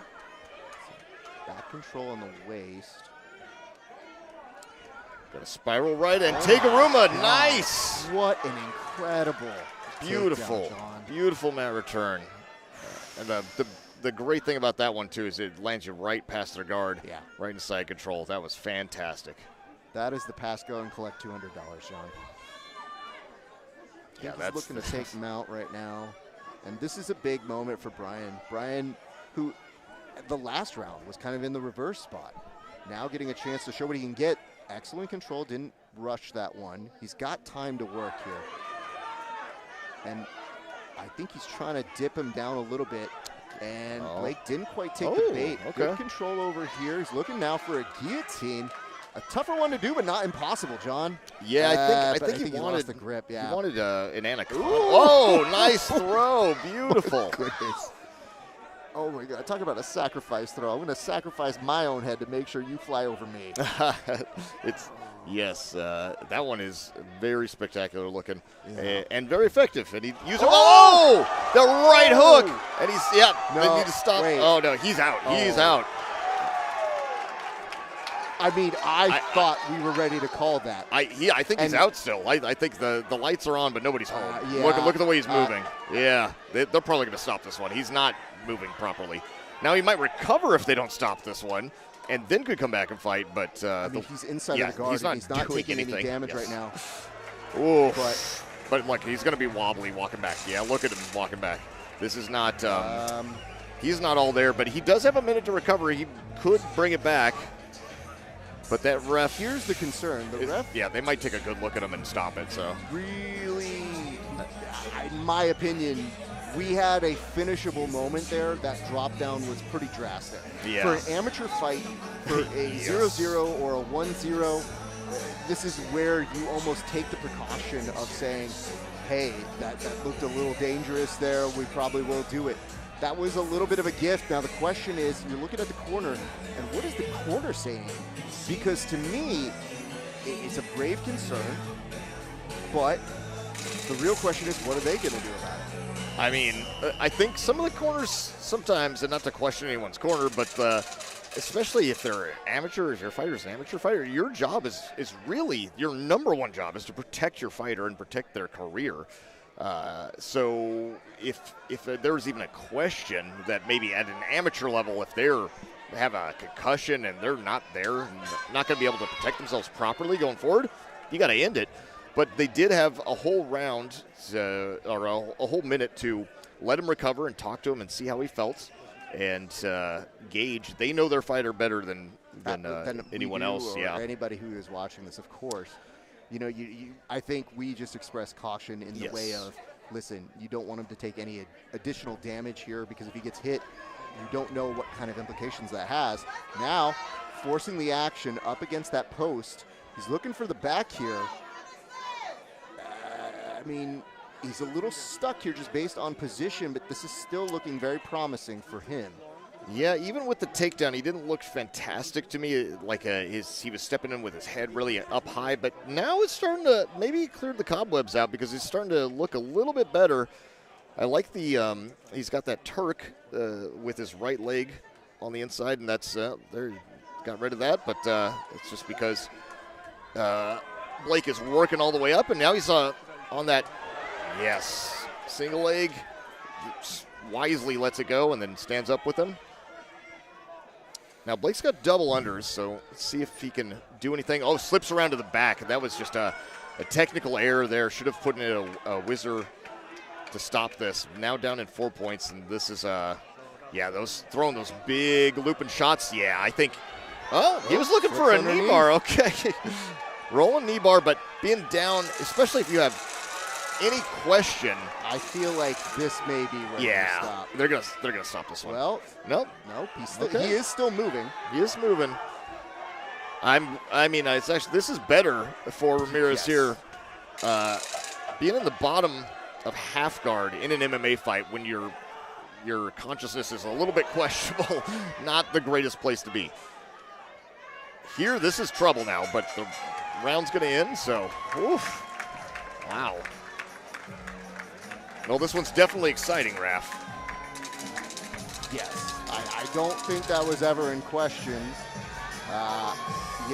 We essentially made it to the end of the journey. I have lots of questions. I'm sure many of you at home do.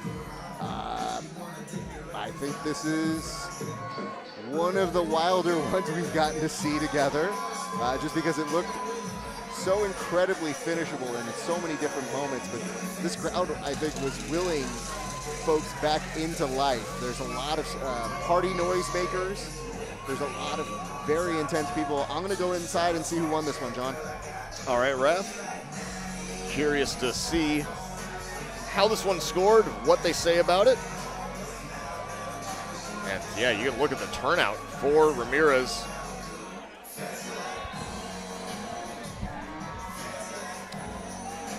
I gotta say though, no matter what the outcome of this one is, Ramirez has got some heart. To have have your bell rung like that and come back and do technical things, and even maybe you're not even fully there, but have your autopilot response to just go to a high crotch and start taking your opponent down. I mean, these are things that kept him from taking more damage, things that got him into better positions, and that's stuff that just comes from training a lot. And also having the heart to push through it, too. So, very exciting match. Curious to see the way this one scored, and just as curious to hear the post-fight interview.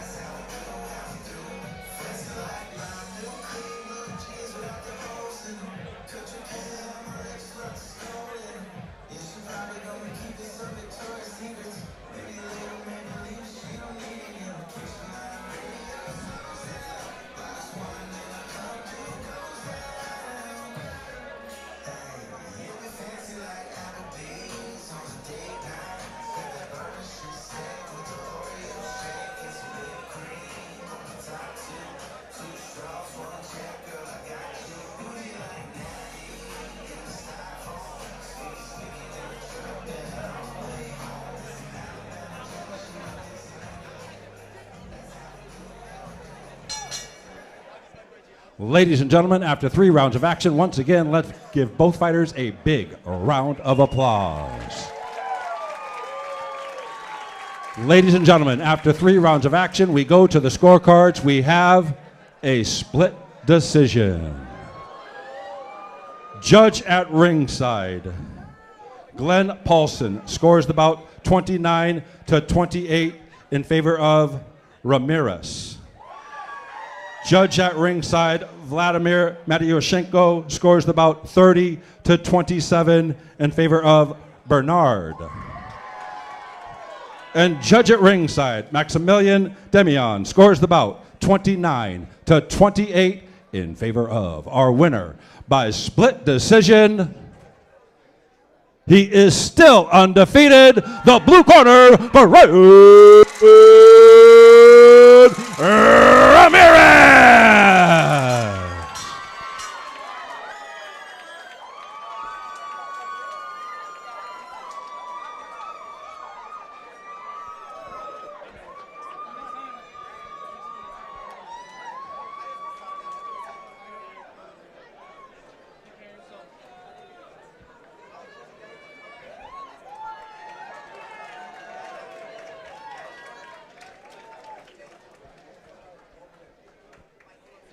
Ladies and gentlemen, I'm here with your winner. You guys just exchanged a conversation. What were you guys saying to one another? So, originally we planned the fight at 170. I had to just tell the promoter, hey, I got sick a few weeks leading up to this fight, and I just knew I couldn't make 170. Heck, I was still struggling making 180, but, you know, I give a huge shout out to him and his team for letting the fight go on, even if he would say it wasn't in his favor in terms of weight class. So I just want to be I'm just very thankful that he gave me an opportunity to fight, and, you know, it feels a lot better than the last outcome. So I'm really happy and thankful. Okay, now let's talk about the fight. That was an insane fight for a number of reasons. Kind of went everywhere. At one point, it looked like it might have even been finished. What was going through your head that whole time when it looked like it could have been stopped questionably? It was going, but it was very, very close to maybe ending. So my coach gave me this mindset of our fight team. His first impression, last impression, just, you know, keep going, just don't stop, have that hardship mentality. And in regards to like the possible stoppages, like I thought I had a chance for the fight to be stopped. This isn't no shame discrediting the official, but I understand he also wants to let the fighters fight, and, you know, I appreciate that being the case. He's just trying to give fighters a chance, and I can appreciate that. Of course, of course. What would you like to say to those people? You had a nice cheering section as well. What do you have to say to those folks who came to support you here tonight? They're pouring out love. They were screaming the whole time out for you, sir. Yeah, so I want to say thank you to everybody. My coaches, Classic Fight Team, my mom, my sisters, my cousins, everybody, and my girlfriend too. And before I forget, it was my older cousin's birthday, but so happy belated to her. Just, I wish I could have been there, but I had this fight and I had to just, you know, get ready for it. But again, I'm thankful for everybody who supported me in this journey. We're not gonna stop. We still have more holes to fix, but I'm just grateful for those who support me in my career. As you should be. And I mean, look, they paid money to print out stuff. So that's how you can tell they are supporting you. You got one more thing to say? I didn't even know they were gonna do that. I was just walking out to my song and I see cutouts of me, and I'm like, yo, what the heck? Why is there little cutouts of me? But it just goes to show that my family goes the extra mile to take care of me. Yeah, see, there's one right there.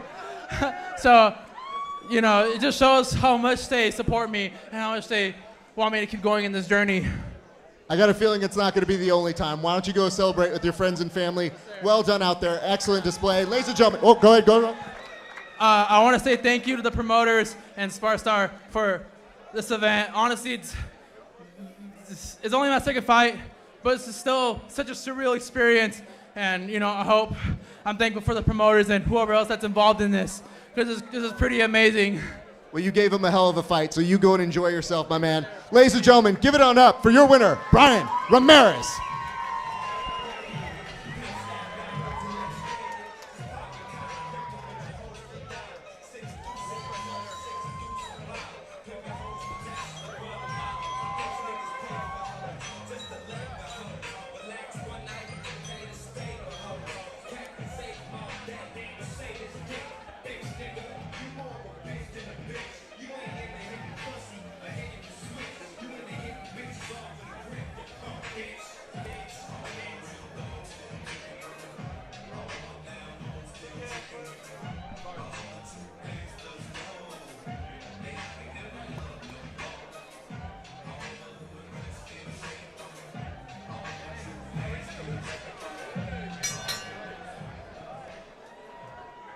Hey, fight fans! In attendance this evening, he fought professionally from 2004 to 2017. During this time, he held the UFC middleweight title, the Cage Rage light heavyweight title, the Ultimate 3 light heavyweight championship. Ladies and gentlemen, welcome UFC Hall of Famer Michael the Coat Bisping.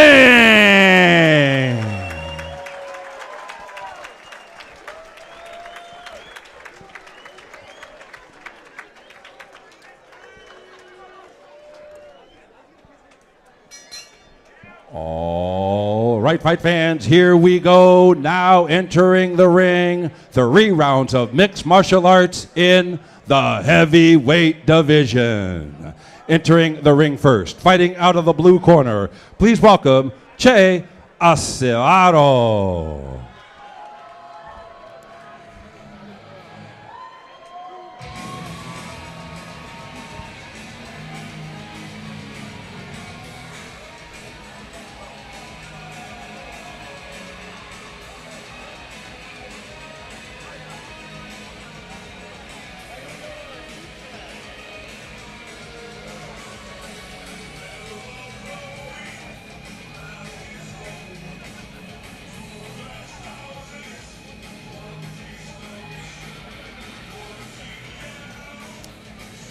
Che Acevedo walking in to the ring.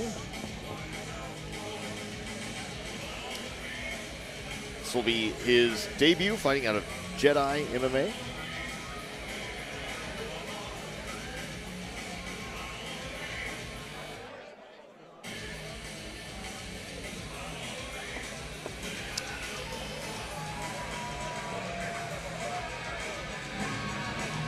No stranger to combat sports. Looks like he wrestled in high school.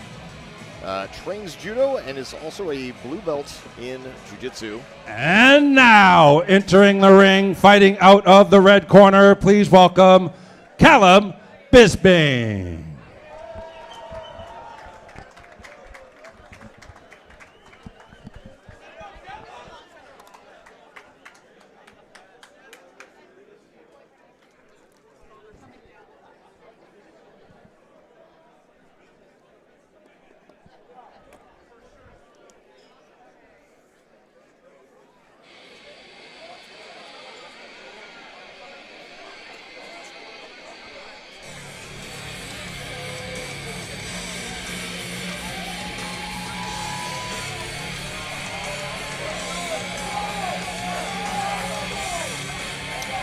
And his opponent walking into the ring now, making his MMA debut as well. This is Callum Bisping, Michael Bisping's son. I thought you were joking about Michael Bisping being here, but you were absolutely not. Let me just say this. I knew I saw Michael Bisping, so I wasn't imagining that. And look how adorable this is. This is a true great moment to have an MMA legend and a dad coming to support you and having the confidence in letting a team do the work of the coach and saying like, hey, listen, I know a lot about MMA. That's pretty well documented. I'm a championship in my own right. But at that level, what you want to do is you want to make sure your son can go out there and make a name for himself.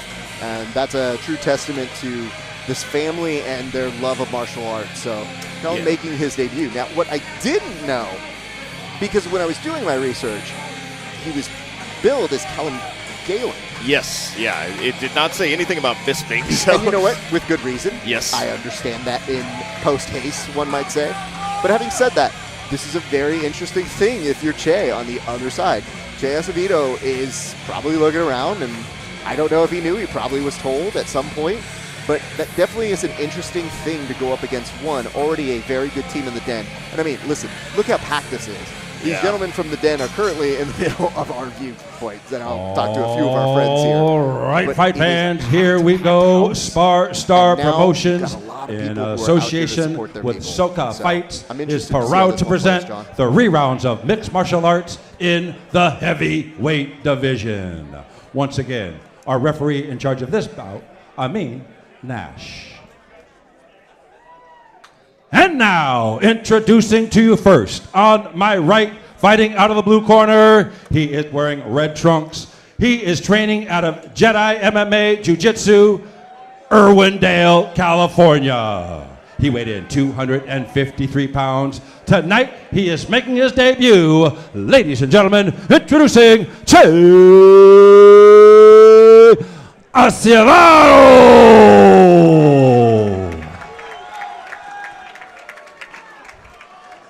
His opponent across the ring on my left, fighting out of the red corner. he is wearing the dark side colors of the Den. He is training out of the Den Training Center in Yorba Linda by way of Anaheim Hills. He weighed in 237 pounds. Tonight, he is also making his debut. Ladies and gentlemen, introducing Caleb Bisping. All right, fans, here we go. 3 rounds of mixed martial arts in the heavyweight division.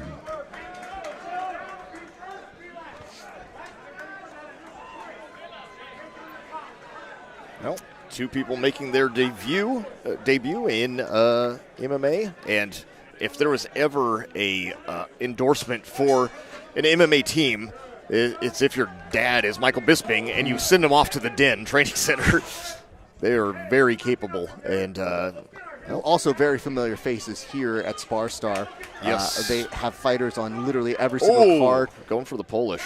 And I mean, it's so funny to see all of the different looks at trying to get this takedown here.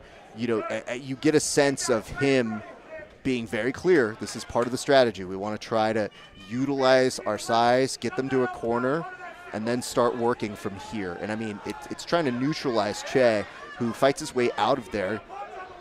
Nice knee there by Colin. Good strike. Good 1-2 there.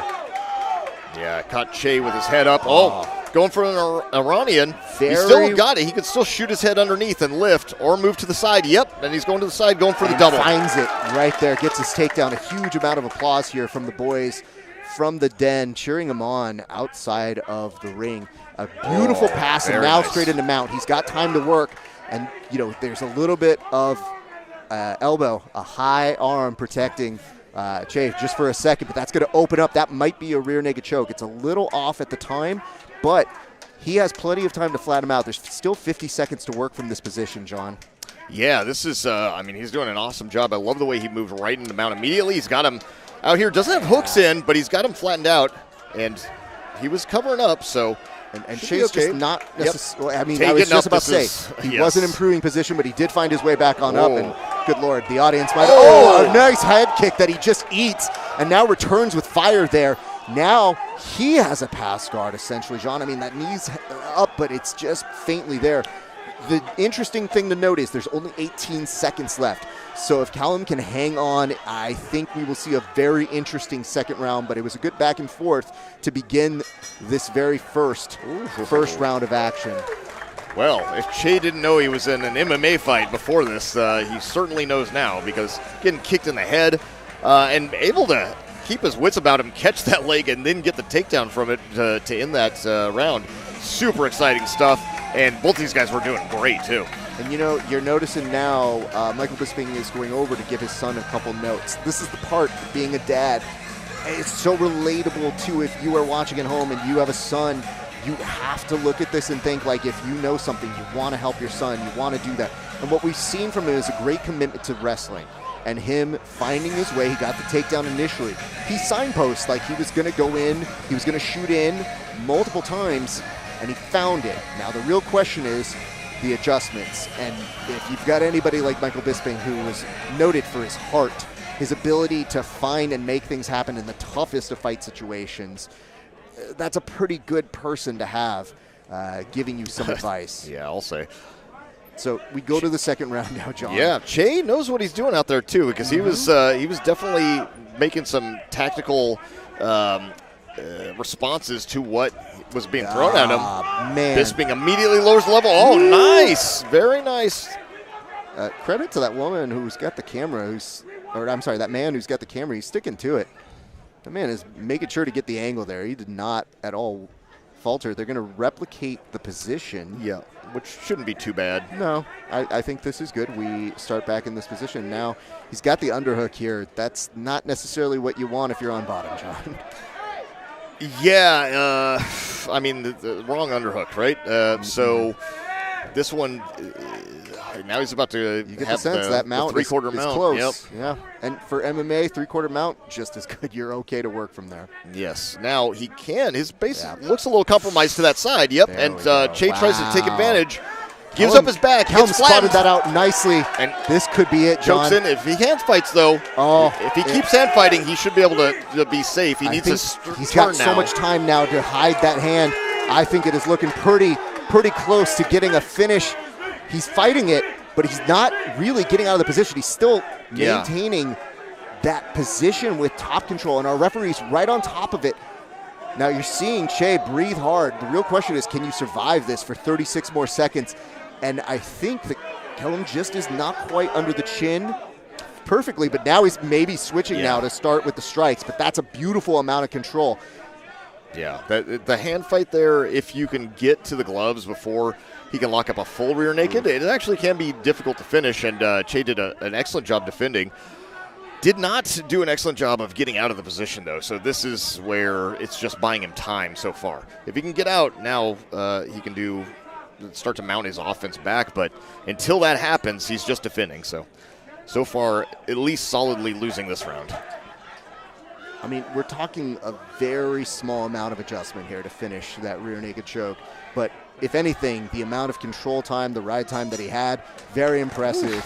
That was a full minute plus of control time in a very bad position. And credit to Che, because when you have somebody who's pretty big on your back, and you're not wilting, you're still trying to find the fight, a lot of people would be finished there. So him continuing to pursue on and stay and hand fight as long as he can, that is very impressive. Yeah, and you have to remember too, it's just, I mean, these are literal heavyweights. Yes. So the strength to weight ratio it's so beneficial to be on top here. Yeah. So being on bottom, like, he wasn't making inroads into getting out of the back until the very end, but it's also a lot trickier, right? Because when you're 130 pounds and you bench press another 130-pounder off of you, it's not too bad, but no one wants to bench press somebody that's 230 pounds off of them, even if you're that size as well. And another observation here, this round you don't necessarily see Mr. Bisping, the father, if you would, going over to give advice. I think he was pretty happy with the performance that round. I mean, that was a solid round for Bisping. So, that makes sense. Oh, nice with the jab, and that good level change. Eats a couple of punches, tries for the knee tap, might give his back. Oh, and an armbar right off of this. He doesn't have the arm in the proper position, but he could still. Yeah, and now the hands are connected. Oh, this could turn this into a Choi bar. Yeah, John. There's a coil lock there too, but that's pretty tricky. I mean, there is a pathway to pass. It is just difficult sometimes when your hand is stuck. And it's not out there, but that is the pathway to pass. Yep. That's turned it into a thigh drag. Yep, and going right over into mount. Che needs to catch that leg into his half guard. There he's trying to hear but it's you, a little too late. He needs to get it as it's stepping over. Much easier. Well, keep in mind, this has been where you were the last round. So on top of the energy that you expanded in that first round, now you're just in a place where you might be exhausted from this kind of energy, especially it's your first, your second fight. But for both of these gentlemen, it's their debut fight. And now, underneath mount, one of the worst places to be, looking for an Americana here, John. Yeah, I mean, it works. Hey, it works, absolutely. Yeah, this is horrible for Che. I would love to see Che try to just keep working his technical escapes here. It's very tough when you're getting peppered to the face. Well, it also feels like sometimes you can't necessarily get a frame, and that really you're expanding energy with really just big bridges. And if somebody's really good at riding on top and just staying in that position, which Callum looks very at home here, this looks like part of the game plan where he can just stay in this position and make sure he doesn't lose it. And look at this last-ditch effort. At this point, it really isn't going to make a big difference, even if you get the sweep, because Callum had so much time on top. It does seem a very likely possibility you will see Callum get his hand raised here. Yeah, but we are about to go do an interview here in a second. But listen, if you are getting into this ring, this cage, it is already an incredibly pressure-filled endeavor. To have a father like Michael Bisping, even more pressure. To be the opponent of somebody who has that kind of lineage, also pressure. Yeah, so much respect to both of these gentlemen for what they were able to do. I'm going to go interview the winner. John, I'll be here in a second. All right, ref. Yeah, that was a really fun fight. Especially, I did mention that they're heavyweights, but you wouldn't really know it other than looking at them, right? Because the way the match went was up, down, all around, and just pretty nonstop. So hats off to them for the conditioning, especially on an MMA debut. Really nicely done. It was an exciting fight. And now we're just waiting to get the official decision.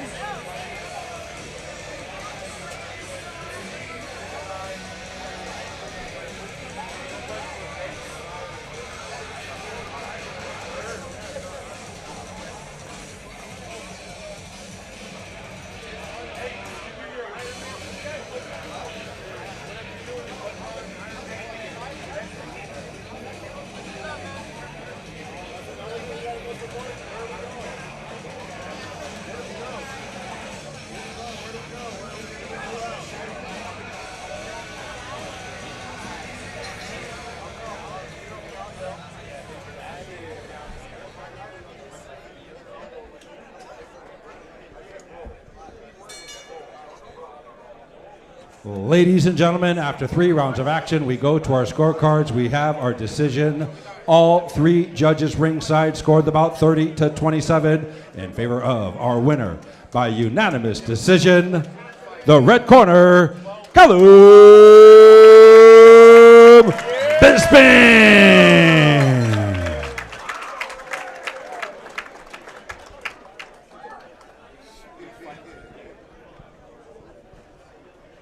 Ladies and gentlemen, I'm here with your winner, Callum Bisping. Callum, first off, congratulations.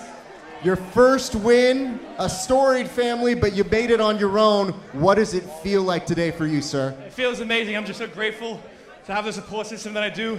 All the fans here, my family, my dad, my fiance, it's beautiful. Really, really happy. You had excellent control. It looked like wrestling was a big part of the plan. Like from the get-go, it looked like you wanted to get a takedown. You were able to secure that. What adjustments did you make from round 1 to round 2 that you think made it even more dominant for you in this fight? He was a really strong guy, good defense. So a single shot wouldn't work. So I had to chain wrestle everything, then I would get to him. He's a really tough guy, hit really hard. So all respect to him. Yeah. You stayed so composed because it looked like in that second round when you had him flattened out there, it's always hard not to rush, but you were very patient. You made sure not to lose control, and then right back in that third round, continuously pressure, pressure, pressure. So I have to ask now, what does the celebration look like for you tonight, sir? Well, I have a final on Monday. I'm a master's student at Chapman, so tonight I'm going to go study, and then give me another week, then maybe I'll celebrate. But that's it for me. Hey, you know what? That sounds like a very fun thing. Talk about your team, because it's one thing to have a great family, but you have an incredible team over here. All the boys were over there looking for you, cheering for you. What does that feel like to represent? Words can't describe it.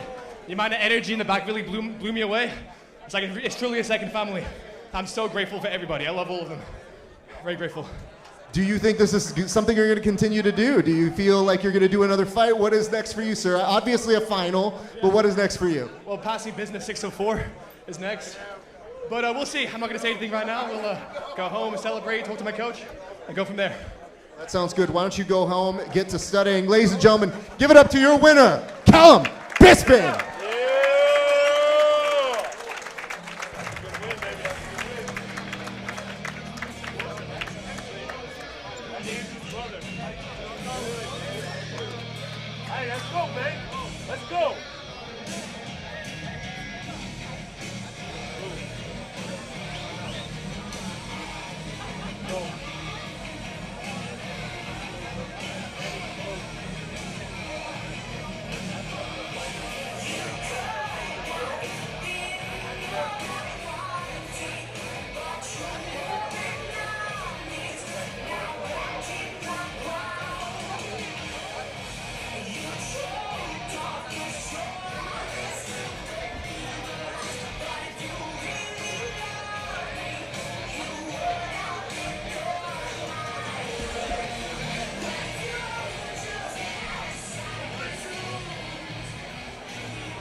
All right, fight fans, here we go. Now entering the ring, 3 rounds of mixed martial arts in the lightweight division.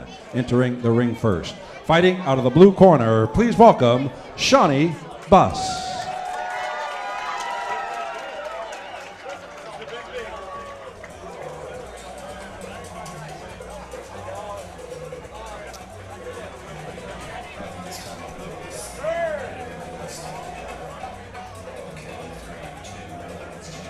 Shawnee Bus making his way to the ring.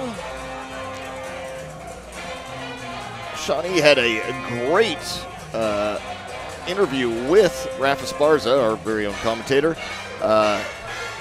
on the Grappling Hour podcast that Raf runs.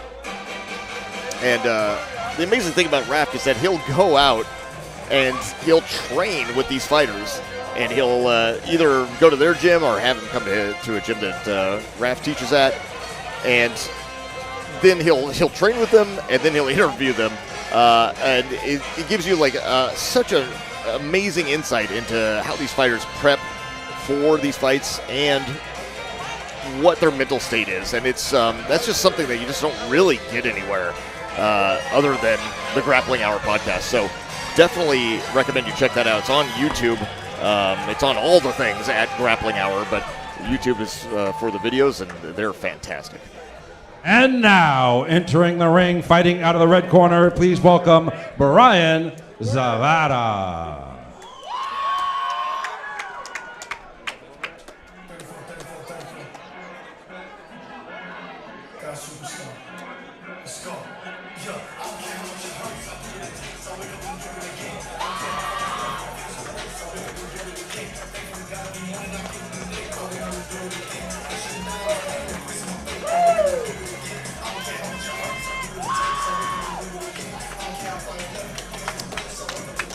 His opponent walking out right now. Another one from Noah Tillis' gym, Tillis BJJ. These guys, man, a lot of good fighters coming out of Tillis. Someone that is a bit of a local legend, been training, he started as a kid. He's like one of the earliest SoCal produced black belts, especially anyone even near his age, because he started very, very young in that first wave, and he is just an encyclopedia of grappling and fighting knowledge, so it does not surprise me that they're producing such great fighters in Tillis BJJ. Let me just bring this to your attention. Thank you so much for working through us. We did just see the screen go dark for just a second, but we brought it back for you guys. I happened to go over to control booth. I made sure everything looks good. And we are back up. So thank you so much for that. With violence. You know, there was a lot of violence. I did threaten. All right, fight fans, here we go. SparStar Promotions, in association with Soca Fights, is proud to present the rerounds of mixed martial arts in the lightweight division. Once again, our referee in charge of this bout, Vladimir, the janitor, Matyoshenko. And now, introducing to you first, on my right, fighting out of the blue corner, he is wearing black trunks trimmed in white. He is training out of Paragon BJJ, Simi Valley, California. He weighed in 160 pounds. His record, 1 win, 2 losses. With that win coming by way of stoppage, ladies and gentlemen, introducing Shawnee Sugar Bus.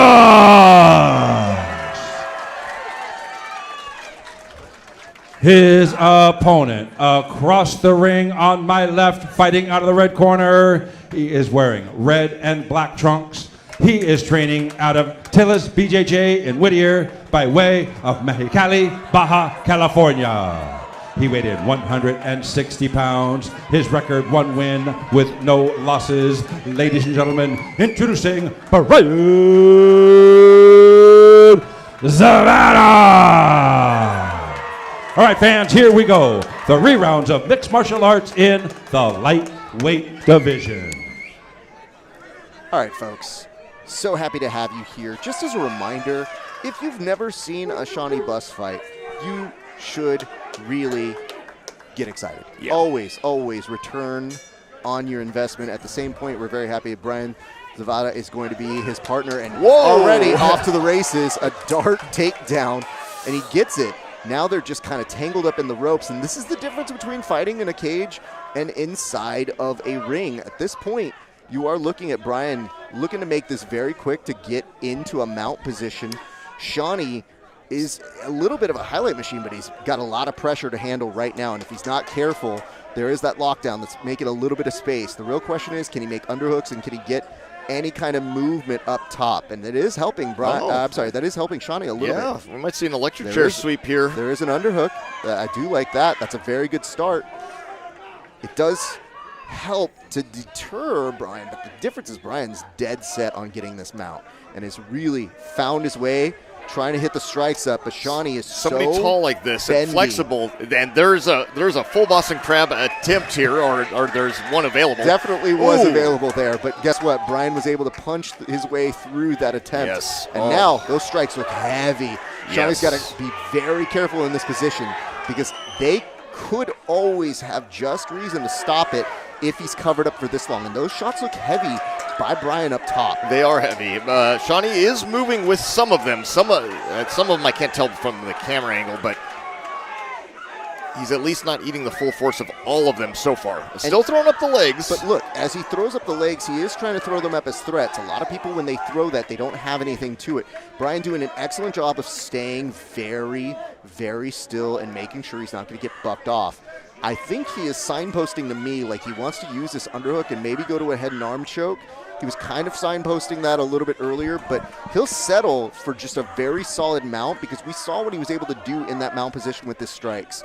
I think he's got excellent control in that position, but you're noticing he's not rushing. He knows that there's at least a potential for 2 more rounds here, so he doesn't want to spend all that energy, and I think he's been controlled. Look, picked his time beautifully here. Beautiful head passing. And arm choke. Oh, going right for it, but he stepped all the way off. If Shawnee, he just didn't have the oomph. If he turned to his right side a little more, he might have been able to get out. But I'll tell you this, John. Very nicely done. I know a good head and arm choke when I see it coming. Yeah. And for whatever reason, he just looked a certain way, and I said, I think that's where he wants to go. And lo and behold, my bingo card was correct. But I'll tell you this, I liked his pressure. I liked his patience with the pressure because a lot of people would rush that and they'd let the other person come back into the fight game. He literally made sure that Shawnee was going to be so expanded by the time he had it, he'd know he had it locked up. So that when you talk about that step over, he's like, oh, we're good. I'm going to go interview him, John. I'll see him in a second. Absolutely, ref. Thank you so much. Great fight.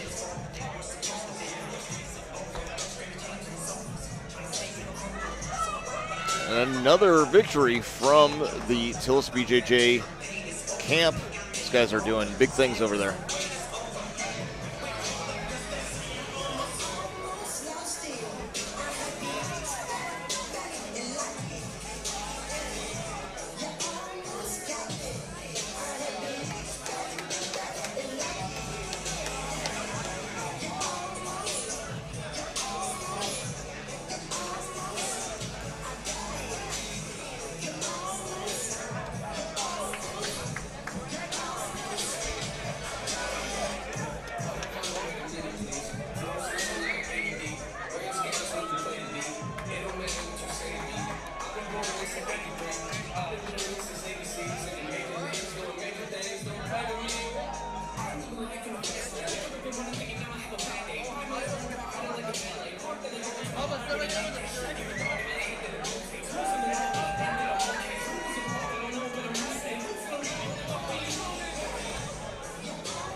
Ladies and gentlemen, at 2 minutes, 17 seconds of round number 1, referee in charge, Vladimir Matyoshenko, stops the contest due to a tap out from a side choke. Our winner in the red corner, he is still undefeated, Brian Zavada!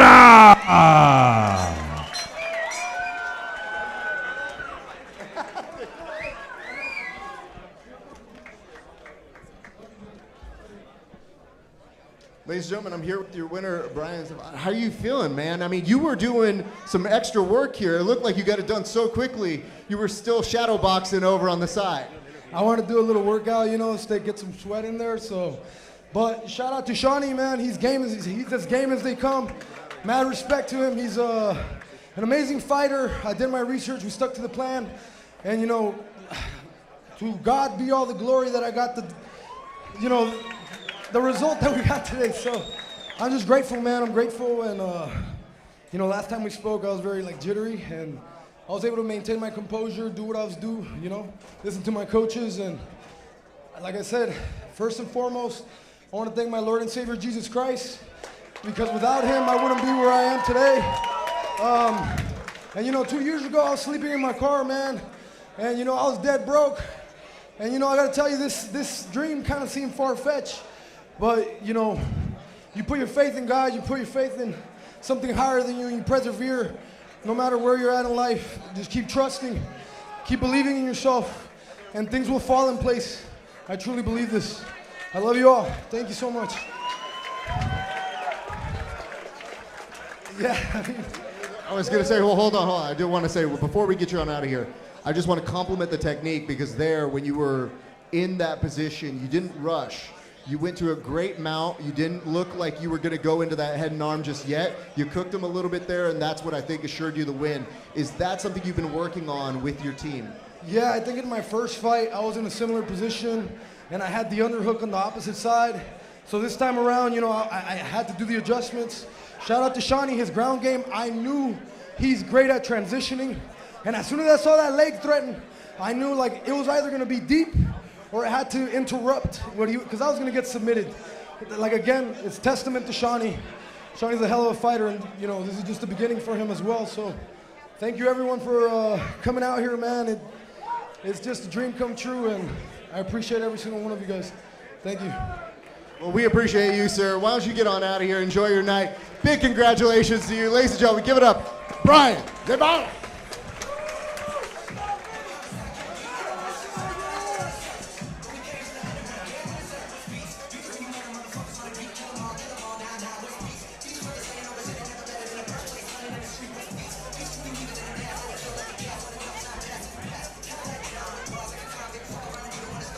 Impressive stuff there from Brian. I believe that was our 8th match. So we are actually running through these pretty quick. Definitely have a few more to go, so don't go home. Don't leave. Might already be home, but definitely don't turn off the stream, because we have got more to come. Not sure if we're taking an intermission right this second or not, but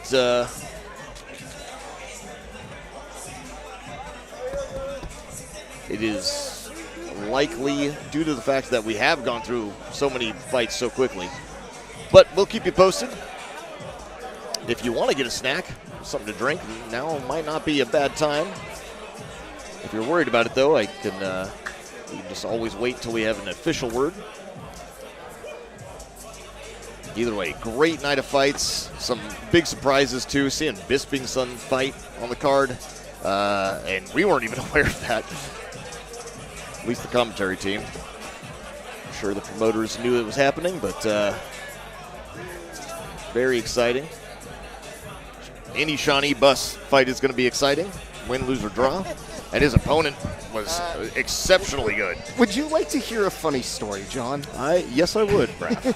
One of the gentlemen who was fighting a little bit earlier here, he was one of Tillis's kids. He comes up to me, and he's like, "Hey, sir, I just want to apologize." I was like, "What are you apologizing for?" And he goes, I hope you didn't think I called you a bitch." And I was like, "Hendrik Gonzalez, I don't think you did." He's like, "Oh, I was just saying up there, and I accidentally let a bitch slide." And I was like, "I hope he doesn't think that I called him a bitch." And I was like, "Even if you did, I'd probably just laugh." So I told him, "Bitch, please, come do an interview with me." So I think I will be interviewing him in the near future. Oh, that's so awesome. And I did, before this fight even started, I think you were interviewing the previous fighter. I let the viewers know that you interviewed Shawnee Buss because I saw that come up on my feed because obviously I watch your things too, so it's because they're amazing. Thank you. And just like how incredible the insight you get and how it's just not really, even in the UFC, it's not really done in the same way, especially have a commentator that will go and train with them and then talk to them and do the interview afterwards. It's really, really impressive and great stuff. The content is seriously, it's just pure gold. So I appreciate that, John. Yeah, so I'd let everyone know to go check it out on the Grappling Hour on YouTube, right? Yeah, you can find it on YouTube at patreon.com/Grappling Hour. I mean, we try to do them where we can interview with people and get to know them a little bit better, but on this particular thing, we're always very lucky when these guys are able to come up and, you know, we train a little bit, I get to know their game a little bit better, and you do learn a lot about these young fighters and what it is they're capable of doing, and it really is pretty impressive all the way around, man. It's seriously some of the best content. So, I mean, I have personally am subscribed to you, even though we work together.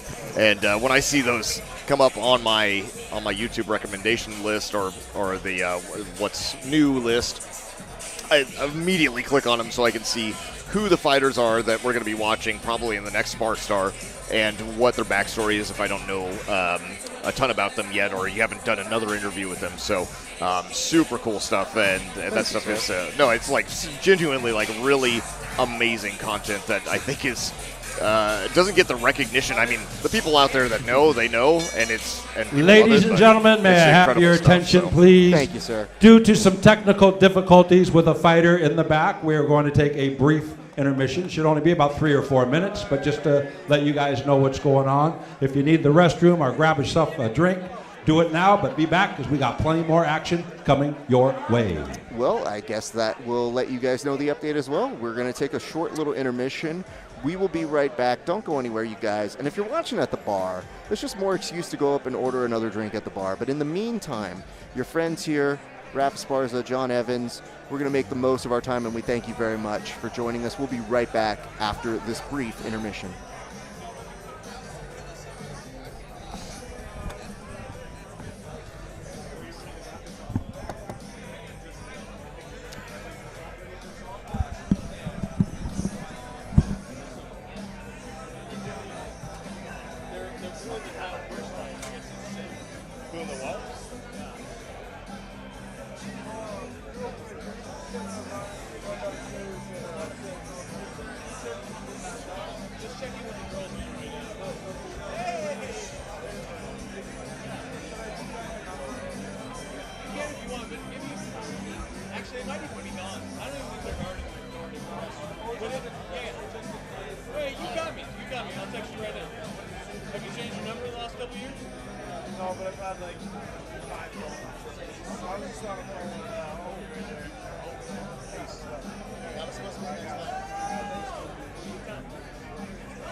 I think we just got 2 left.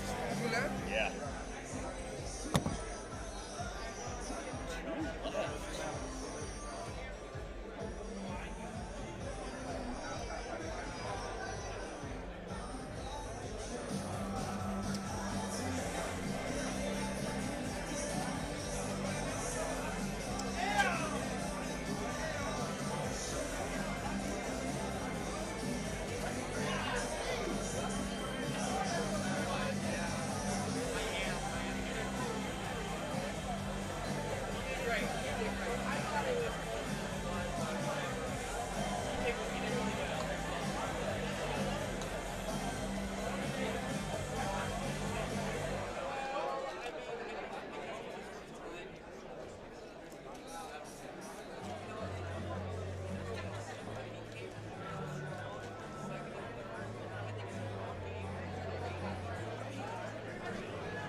Two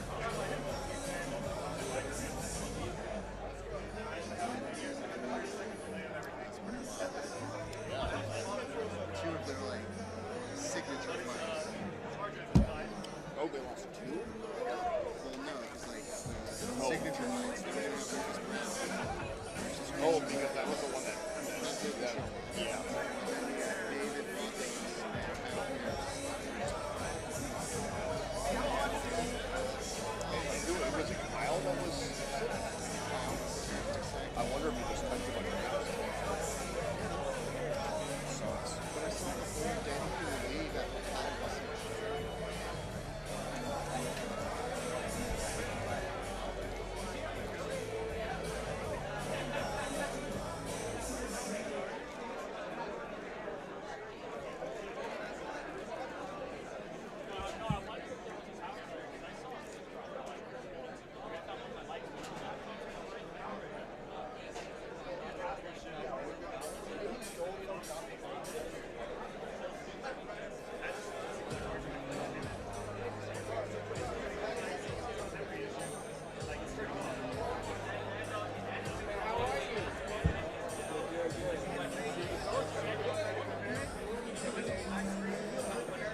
All right, fight fans, it's time to take your seats.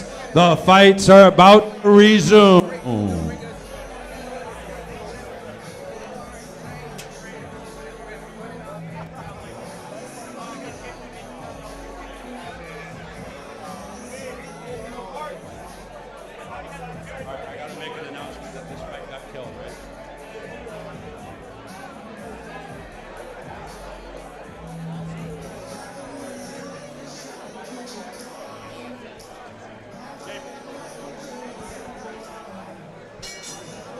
Ladies and gentlemen, may I have your attention, please? Thank you for your patience this evening. Due to some unforeseen circumstances, our ninth fight, David Matos and Kyle Pierce, has unfortunately been canceled. But don't worry, we still have 2 more fights coming your way, and they are title bouts. All right, fight fans, here we go. Now entering the ring, 3 rounds of mixed martial arts in the super lightweight division. This is for the vacant Fight Club LA Poker and Punches super lightweight title. Entering the cage first, fighting out of the blue corner, please welcome Sir Gregor.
And now, entering the ring, fighting out of the red corner, please welcome DeWitt Vircher the Fourth.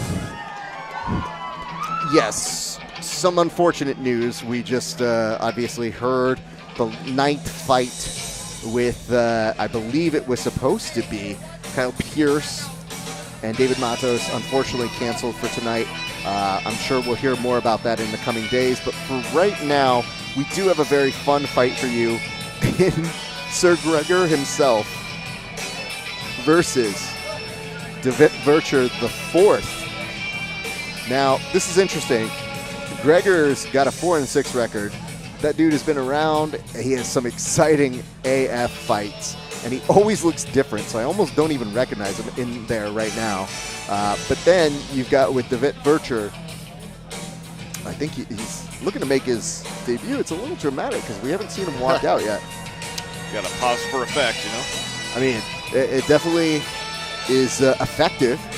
Has me spinning my head, but it also has everybody just kind of putting their cameras on record. Maybe he's got a certain part of the song he's waiting for. We're about to find out.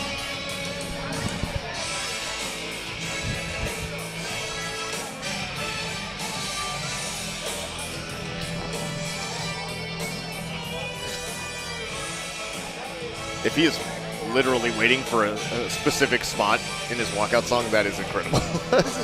This is a moment where I'll actually be an old person and tell you, have you ever seen Spinal Tap where they make the announcement but they get lost going out to the stage? It almost feels like that right now. Definitely feels like that. Like they're building for the audience, they announce them, and they're just still running around at a different spot. It's almost what it feels like right now. You know, I will say this. If you're expecting to go a certain place on the card and maybe they bump you up a little bit, it could be very confusing in terms of where you think you are spot-wise. But normally, we have a certain announcement or a check-in with some folks, so just slightly confused on the handoff here, but we will keep you posted. Meanwhile, I can tell you, I ran into Shawnee Bus, and I said, hey, man, you know, it looked like you were going to go for a Boston Crab, and he goes, I was. And legit, as he said that to me, all I could think of here, John, was I taught you better than that, my son. Hey, that's a great move from there. It's very John, underrated. Here's it's the fantastic. dumb part. It works. Everybody knows that I do that, and I always tell them, I'm like, don't do this in real life. Like, this is fun to do as a gag in the gym. Oh, do as I say, don't do as I do? Absolutely. Like, Shawnee, no. when he came to train, he was like, how'd you do that? I'm like, I'm just stupidly talented at stupid things. And before you know it, he was like, yeah, I was thinking about doing that. I go, don't, no. It works. It works. John, if you're an aspiring MMA fighter, start drilling your Boston Crab. Oh, my God. Half or full. They're both great. I will say, not a ton of people have done it, so there is that. Exactly. You're going to make a name for yourself? Come on. So let me see here. It says, man, will we ever see Zavada on an interview? Very possible. That would be cool. Very, very possible. Man, he is very talented. Very, very talented. Very good story. You know, a lot of the times I will run into the fighters, and, well, if you're Sir Gregor up there, you're making yourself very comfortable, by the way. That's like Eddie Guerrero on the ropes over the side, waiting for his opponent. I think we've gone through the song twice now, John. The audience growing a little listless, waiting for somebody, perhaps after it was announced that another fight had fallen through. So there is some concern in the air. Nope. Oh, we have the party, the welcoming wagon. I think you have to play the song a third time, though, is really what happens here, John. By law, yes. It's mandatory. You got to think that if... Once again, entering the ring from the red corner, DeWitt Virtue the fourth. It took so long they had to announce him again. Fantastic. That's got to play in the head at least a little bit of your opponent. They're just sitting out there waiting for you to walk out, and it takes a hot minute. I mean, if I was this opponent, I'd be like, don't they deduct a point for this? He got here late, so yeah, he lost a point, right? Is that what happens? So anyway, here we are, a full-on walkout. Let's get to some things here. Pantheon Gym representation in 2-1 in his MMA career thus far in. He has been with us at SparStar exclusively for all of his fights. This is his fourth fight with us, but his previous times here at SparStar have produced wins via TKO twice. So that is a very, very cool thing to see from DeWitt Virtue. Very cool. And again, we mentioned with Sir Gregor himself, that's Gregor Balkan. He is an interesting cat. This is a guy who is down to fight wherever, whenever. And just, if you've ever seen him fight, you've seen him come back from adversity, you've seen him be exciting. I do have a lot of intrigue in this match, and I do think we are finally going to make the announcement right now inside of that ring. And we thank you guys for tuning in. My name is Rafa Esparza. This is John Evans.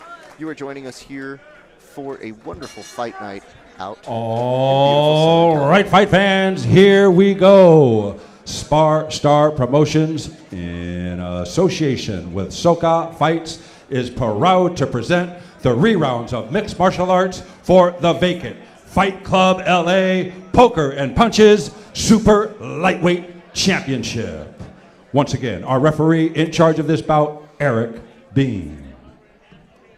And now, introducing to you first, on my right, fighting out of the blue corner, he is wearing multicolored trunks. He is training out of Team Oyama in Irvine by way of Thousand Oaks. He weighed in 170 pounds. His record, 4 wins, 6 losses, with all 4 wins. Coming by way of stoppage, ladies and gentlemen, introducing Sir Gregor.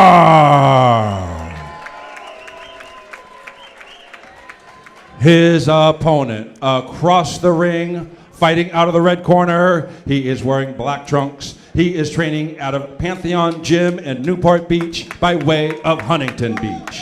He weighed in 174 pounds. His record, 2 wins, 1 loss, with both wins coming by way of stoppage. Ladies and gentlemen, introducing DeWitt Virtue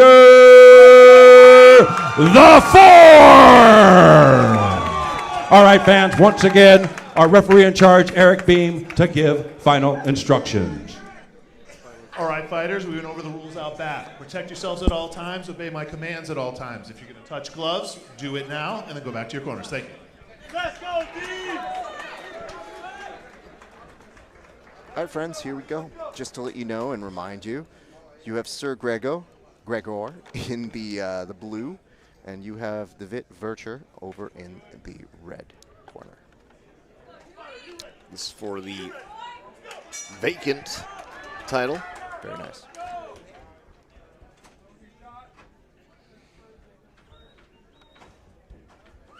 Virtue coming out southpaw, throwing some feints, switches to orthodox right away as soon as he takes that leg kick. Checked that one. Oh, some good hands from Virtue. Virtue looks quick. As we mentioned, Virtue has won his previous encounters here at SparStar via TKO. And Gregor, again, is dangerous. He's been somebody who has been able to get submissions, TKOs, and he has had a major comeback in this SparStar arena before. So he's no stranger to any kind of pressure, John.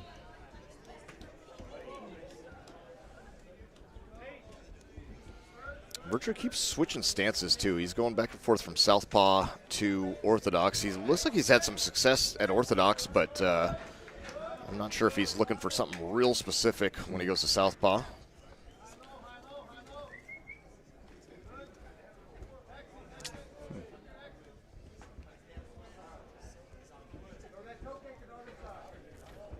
Good movement. He's denying Sir Gregor from cutting the ring off on him. Nice high kick, and oh, yeah, Sir Gregor didn't like that. He's immediately going for a double leg.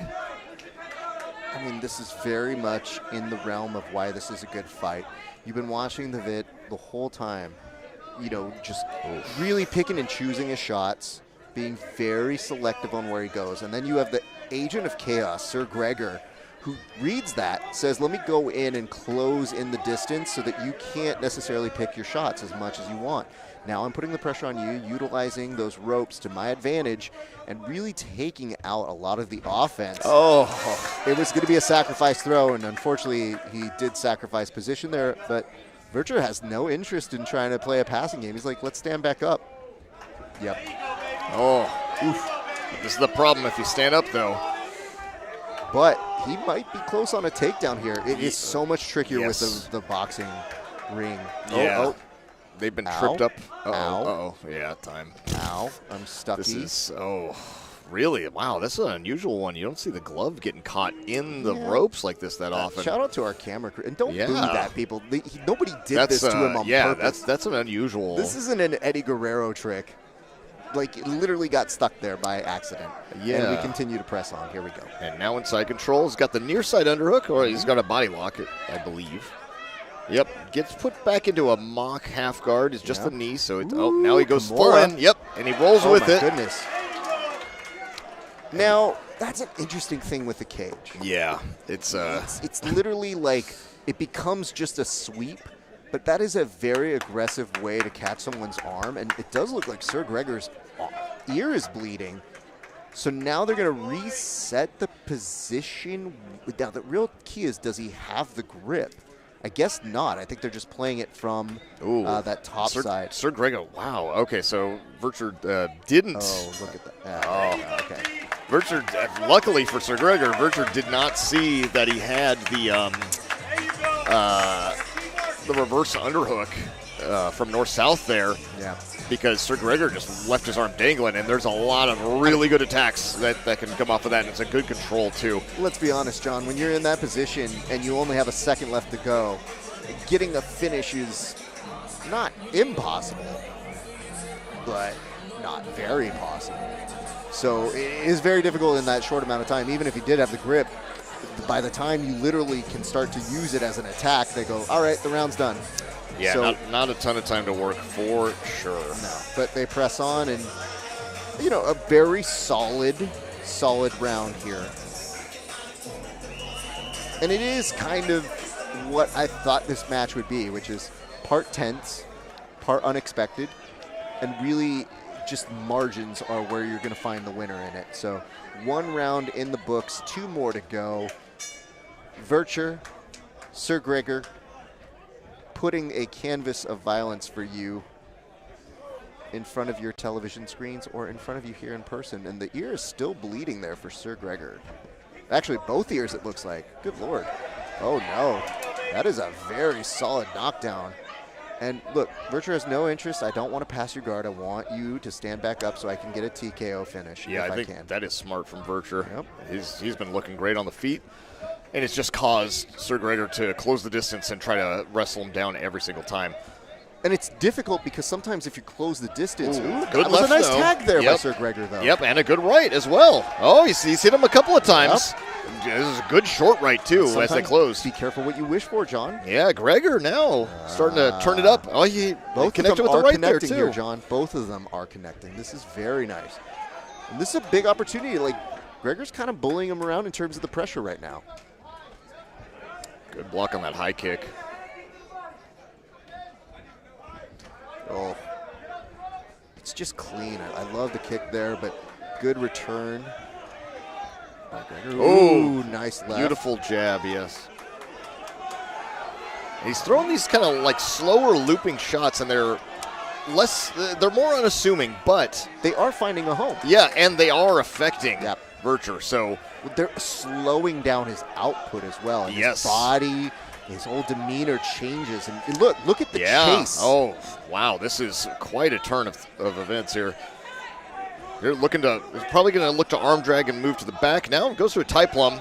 Eats a hook over the top, though. Vircher still in this one. We'll see. Yeah, Vircher thinking about some knees. Going for that tie plum.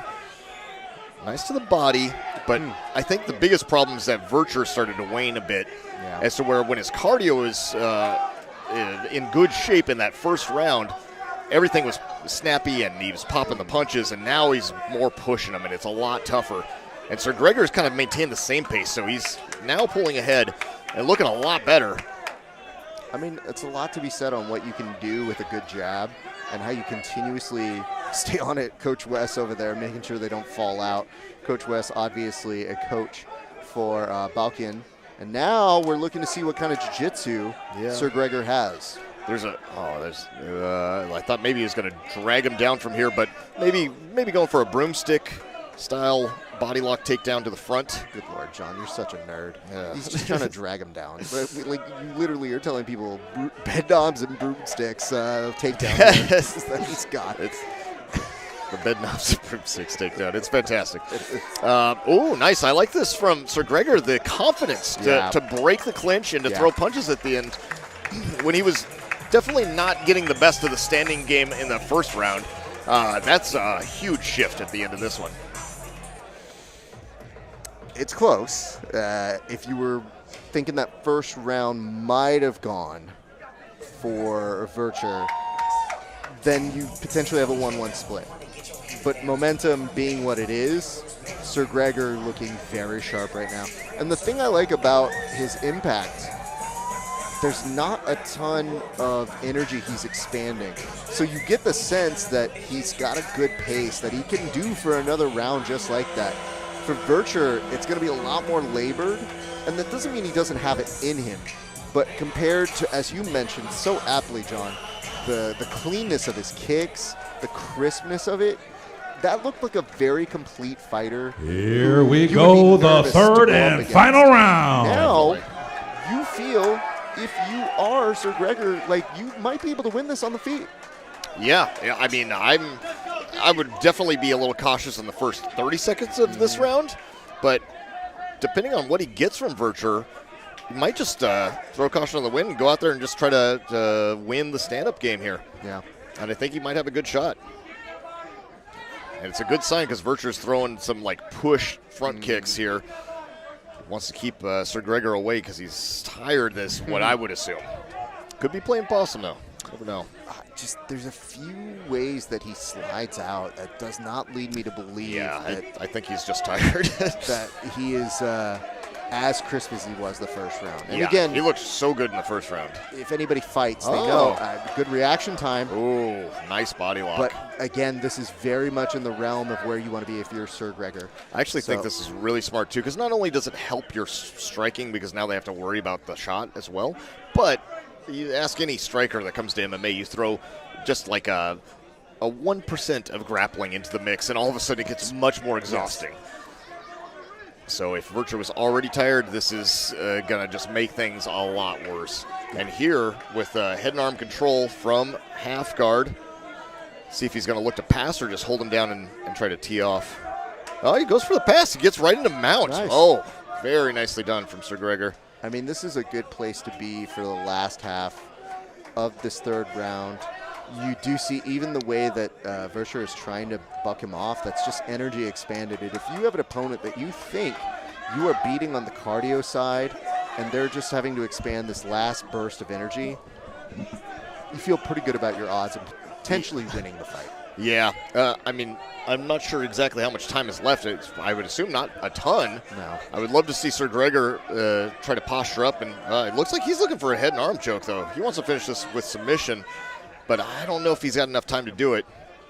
Just posturing up and throwing some punches might be the best option for him. There we go, Vircher. Going for, you can't let those legs cross in front of your body, otherwise he'll pop out the back door and could potentially end up in that full Boston Crab territory. It's a real threat, John. Yes, I like this going on the inside of the arms, though. This is a great way to set up crucifix.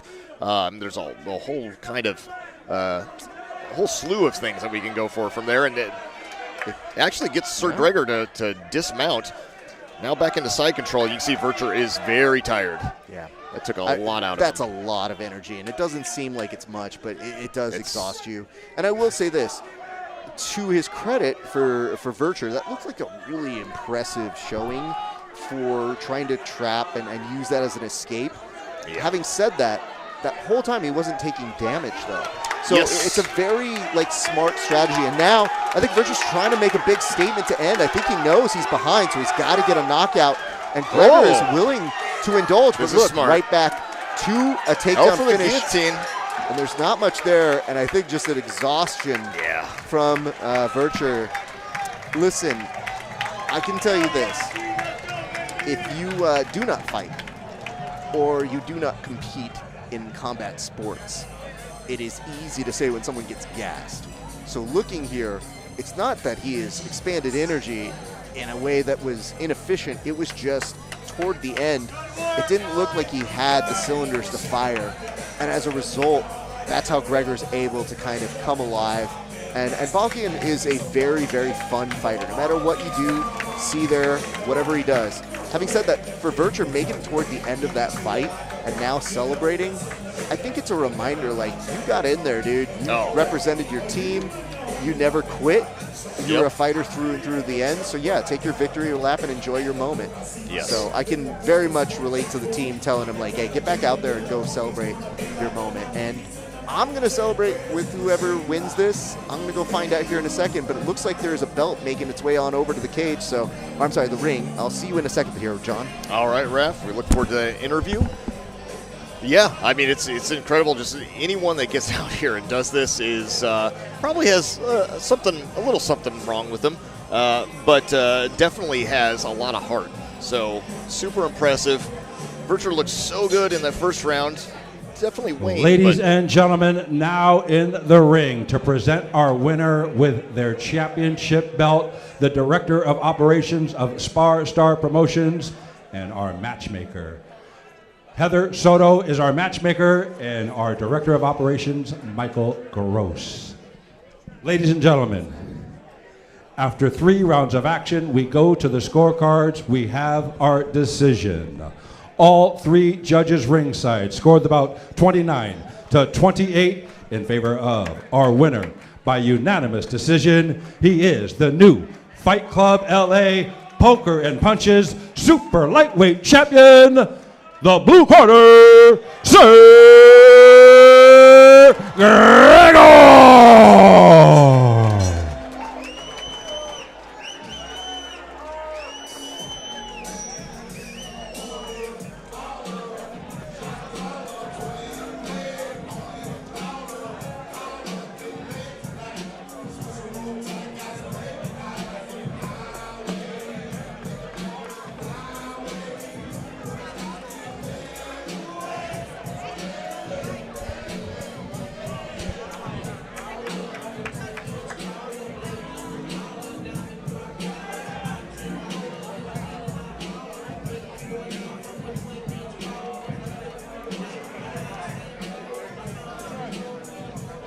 All right, ladies and gentlemen, I'm here with your winner, Sir Gregor. You always put out very, very fun fights. You now have some gold around your waist. What does this moment feel like to you? I used this word before, but validation. Put a lot of time in to this sport. I gave a lot of blood, a little more blood tonight. But, you know, shiny gold belts, they only mean so much. It's the connections you make along the way, the memories. I'm trying not to get hit too much so I can keep those memories, you know what I'm saying? But yeah, it's validation. It's a nice token. Well, you also made some great memories here tonight. You looked good all the way throughout. You were willing to stand on the feet. The second round looking very crisp. And then again with the takedowns, looking very good at control positions. What did it feel like for you to represent your team like that? And who do you have to attribute for all of those different things that you were able to show in the ring tonight? I mean, this camp, I'm not going to lie, this camp was pretty rough. I spent a lot of time away from my team, Team Oyama, and the 10 Planet guys because I had to work. So I probably spent maybe 50 to 40% of the time that I wanted to training for this fight. But I took the day and I knew the risks. And DeWitt came game and hey, he cut me, man. That shit fucking hurt. So, but you know, I grit my teeth, I fight through it. Cut in round 1, I'll come back in round 2 and try to finish you in round 3. But he had that control. He knew I was trying to go for that head and arm, and he did a good job of keeping his wits about him as well. So, props to him. Well, can we give any further shout-outs to you, your team, everybody who came to support you here tonight, sir? I'd like to thank the boys over there from way back in the days, from Team Oyama, my family friends, my manager Aaron, coming out to support too, from UFC Jim La Mirada. So all of them, and of course Wes. But yeah, my first jiu-jitsu coach, he's helped me a lot in terms of my discipline, in terms of my ground game, and of course all the boys at Oyama. If without them, like, these rounds would be hard, man, but they kill me in that gym. They force me to become better. Sounds good. Well, we want to say congratulations to you. Enjoy your night and enjoy this new belt. You win it, you earned it.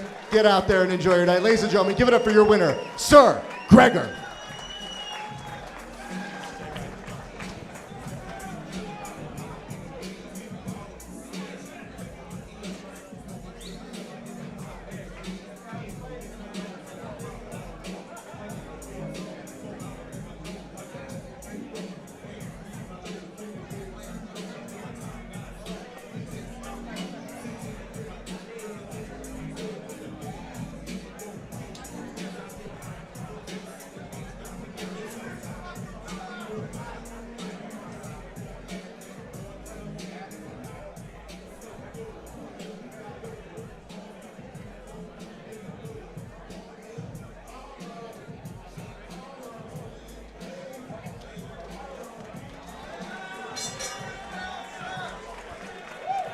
Ladies and gentlemen, in attendance this evening, he was scheduled to fight on the last bout, but unfortunately, due to some unforeseen circumstances with his opponent's health, the fight had to get canceled. But he was here to make sure he was going to represent himself. He is from Metroflex Gym in Hawaiian Gardens, right here, folks, by way of Cuba. Ladies and gentlemen, he is undefeated, 2 wins, no losses. Give it up for David, the Cuban Dog Matos. David, can we have a word here? An unfortunate moment, but obviously it's got to feel like you wanted to perform, you put in this work. What is going through your head right now at this very difficult time? Es un momento de mucha disappointment, pero ¿qué viene a tu cabeza en un momento como este por lo que pasó? Nada, estoy un poco decepcionado porque me sacrifico mucho, entreno todos los días, quiero pelear, esta es mi vida, quiero lograr algo, un sueño y nada, decepcionado. I feel very disappointed because I'm always dreaming about this time. Everybody here knows what it takes to get to this point, and I was ready to fight, even though it didn't happen. I'm very disappointed about all this. Pero quiero decirle que pedirle disculpas a todos hoy, primero, y segundo, hoy no peleé, pero se lo digo a la promoción, se lo digo a todos los que vinieron a verme, y si el muchacho está por ahí, el oponente, lo voy a ver aquí. Voy a verlo. The one thing that I would like to say that even though I don't have to do this, I would like to apologize myself because of what happened. But if my opponent or somebody that knows him is still here, I would like him to know that I want to see his face the next time and hopefully pretty soon. Quiero pelear con él. Voy a pelear con él. I want to fight him. I want to fight him anyways. Si estás aquí, sube un momento y hagamos un careo. If you're still here, you can come up and let's do a face-to-face. You know, I feel like that's something that we will see in the future, but for tonight, we wanted to give you this moment to thank your family, your team. I know you had a lot of supporters out here, and I know people are going to be just as excited to see you fight in the future. So thank you very much, and we appreciate you guys, and we look forward to seeing you return in the cage. Muchas gracias. De todas formas, queremos decirte que aunque no pasó, te queremos dar las gracias a ti, a tu familia, a todos los que te apoyan por llegar aquí hasta este momento, ¿ok? Gracias, gracias. ¡Patria y vida! Thank you, everybody. It's going to be the next time, and we're going to make it. And you're going to hear his name, David Matos, okay? You're going to hear his name again. Ladies and gentlemen, give it up for David Matos, everybody.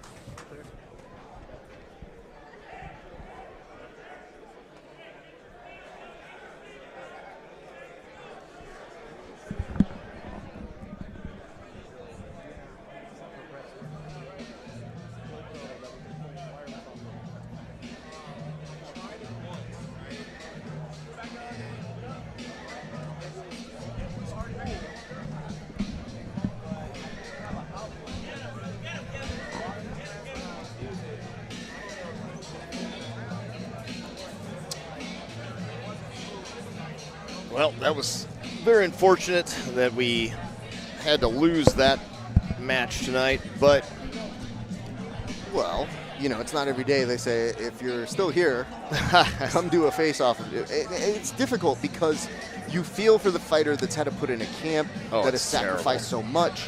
And the thing is, if you know anything about Kyle, you've seen him fight in this cage for us before. Yeah. So something had to be significantly wrong. I would think so. And I'm sure that will come to light in the near future.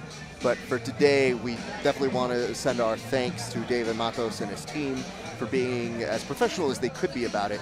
But I don't know that we need to take the extra step to be like, hey, let's do a face-off here. Yeah. Not today. Yeah, I mean, I'm sure emotions are just a little high because it's all the buildup and then all of a sudden you're not even fighting anymore. I just don't It's want to break up any fights. John, Yeah. is really what it is. Yeah. Having it's- said that, I could understand the real raw emotion here from him, and that's you know, you're rough. sympathetic to that moment, and you know, he gave me a very nice hug on the way out, and you know, you say what you can, but you obviously feel for a fighter like that who just has the literal last minute of a pullout. We're expecting it. We are usually told ahead of time if something is off the card, and we are not opposed to seeing the mark-offs earlier in the night. But when it happens just seconds before, we had to take a full intermission, and that is a very unusual practice, especially considering how smoothly things normally run for us here at these shows. Yeah, I'm not sure. I mean, geez, I've been commentating for SparStar for a few years now. Yeah. And I don't know if I've ever seen anything quite like this, where the person just didn't come out for it, and it was like last minute. All right, fight fans, here we go. Now entering the ring, 3 rounds of mixed martial arts for the vacant SparStar Promotions and Soca Fights lightweight title, the Poker and Punches. Now entering the ring, fighting out of the blue corner, please welcome Sergio Anaya. And this is our, if I'm not mistaken, our final fight of the night? Yes. Yeah, but I mean, they've all been great fights, as they usually are, or almost always. So it's not for lack of quality, but definitely quantity. Some last-minute plans just not working out here. But all the fights we've had so far have been awesome, and this is the last one to close it out, so I'm sure it will continue and follow suit. This is fascinating. I believe he is walking out to the song they walk out to in Nacho Libre. So is that? It is a choice, but what I do find about him is a very loose fighter, relaxed, ready to go to war, but playful, like somebody who's smiling and kind of like understand he's against the wall here, because this seems like an audience that is hoping for an Andrew Rodriguez win. And I could hear it in the crowd. There was like a little bit of a groan for somebody who hasn't even fully walked out yet. Yeah. But that's because they have so many people here packed on out for Andrew. So, you know, we're intrigued to see how this one plays out, John, but it is going to be a very heavy crowd that's going to erupt here for our very last fight in just a second. But just to let you know a little bit about Sergio, he doesn't necessarily have a record here through Camo, but he has participated in And now, fighting out of the red corner, please welcome Andrew Rodriguez. National champion. He's going up against somebody who's been a favorite here at SparStar, who has fought for us in the past, had some thrilling, awesome moments. He's been able to win by KO in the past, not just with us, but elsewhere. And he is fighting tonight with a 4-1 record, representing the den that has been very, very busy throughout this evening and has had a very, very solid night otherwise. So I'm intrigued to hear it, but you do hear the crowd coming alive for him to make his way on out to the cage. And then you see that same group of people, that same big team escorting him to the cage. And you know, when they show out from the den, it's in droves. There's a whole team full of people. They've not started. It's like a parade. It's like literally like seeing a rose float go by us, because it has not stopped yet. There are still people walking. That's how many people we're following behind and supporting the Badger Crew's very own Andrew Rodriguez. Yeah, it's a local MMA gym, but they do things globally. You probably recognize them. They've been in the corner of. Well, I mean, either you see Ed Medina, you see other people who have fought on our cards. Oh, of course, you see the signature slaps from Ben. Slap happening, and some of the fighters have told me they literally are harder than their opponents hit. I believe it. They look pretty hard. That one looked pretty. Yeah, you pretty can hear flush. it. Oh, I heard it. And we are mic'd up here, but I can tell you there is a big groundswell that would be so happy if Andrew takes home a win. And now there is a giant disbursement of the Den team going back to their seats. And it feels like a mass exodus. But the real question is, can Andrew Rodriguez bring it home? Can he make the finale of the night happen? That is pro the Den. That is something that he could take another championship back as he wears the cape, as he wears the flag of his team at the end of the fight. He goes over to dap up his opponent. Looks like all respect here, but in a few seconds they're going to go to war, and that is going to be a very fun fight for you guys to watch.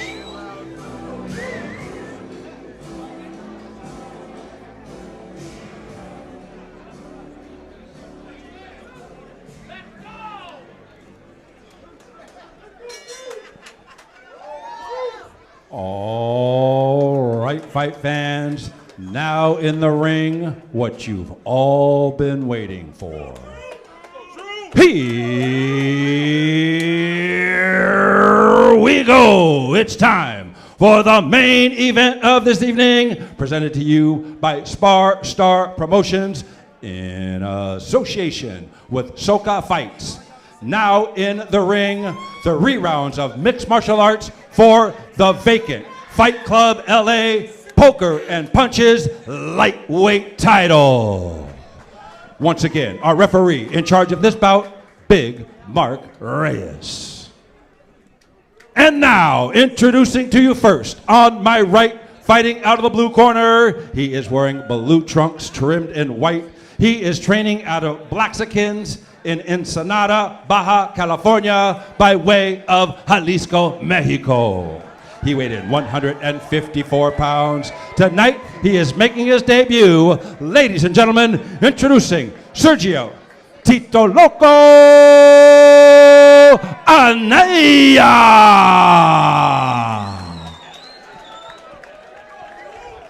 His opponent across the ring on my left, fighting out of the red corner. He is wearing the dark side colors of the Den, training out of the Den Training Center in Yorba Linda by way of La Habra.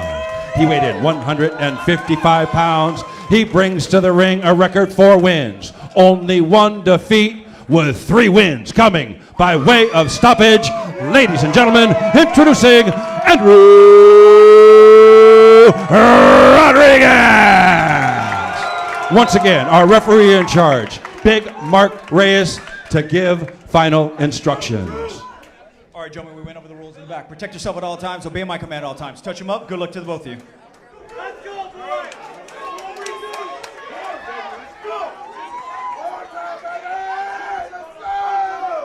I mean, you definitely feel something in the air. Right? Yeah. Doesn't matter what team you have behind you. It's just 2 people in this cage and a ref, or in the ring, and a ref once the bell rings. So good kick there by Andrew. Yep. Oh. Andrew coming out southpaw.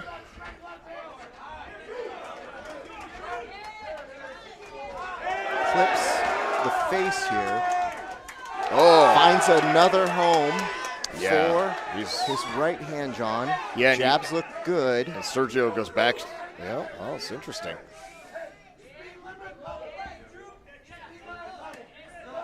Now, we mentioned this a little bit before, where in Sergio's corner, he is somebody who has performed for his country. He's definitely as a champion who has fought in MMA for international reasons. You've seen how he's been able to accomplish a lot, and representing your country is definitely difficult to do. So it's deceptive to sit here and not kind of think what kind of experience he has. Having said that, Andrew's been tested multiple times. So the real question you see before you is, how is Andrew going to implement what he's done with us before in a fight like this, where maybe the pressure's a little bit higher? Oh, he got hurt to the body a little bit there. Maybe the stakes are a little bit higher now that you have a belt there. Oh, yeah, beautiful cross. Yeah. That left is, that is stiff. Yeah. Oh. You do see Sergio kind of signaling. That doesn't affect him, but you can only do that for so long. They're going to keep finding home. It trips back a little bit. Trip. Finds his way. They salute one another. Middle of the cage. 1:13 left to go.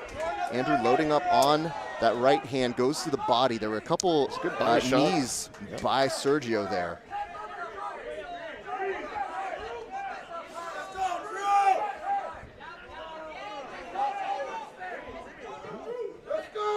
Good head movement from Sergio. I was about to compliment the exact same. Yeah. He's looking a little bit better in that last couple of exchanges. Now he's finding a good cross there. Well, definitely ate that right hook.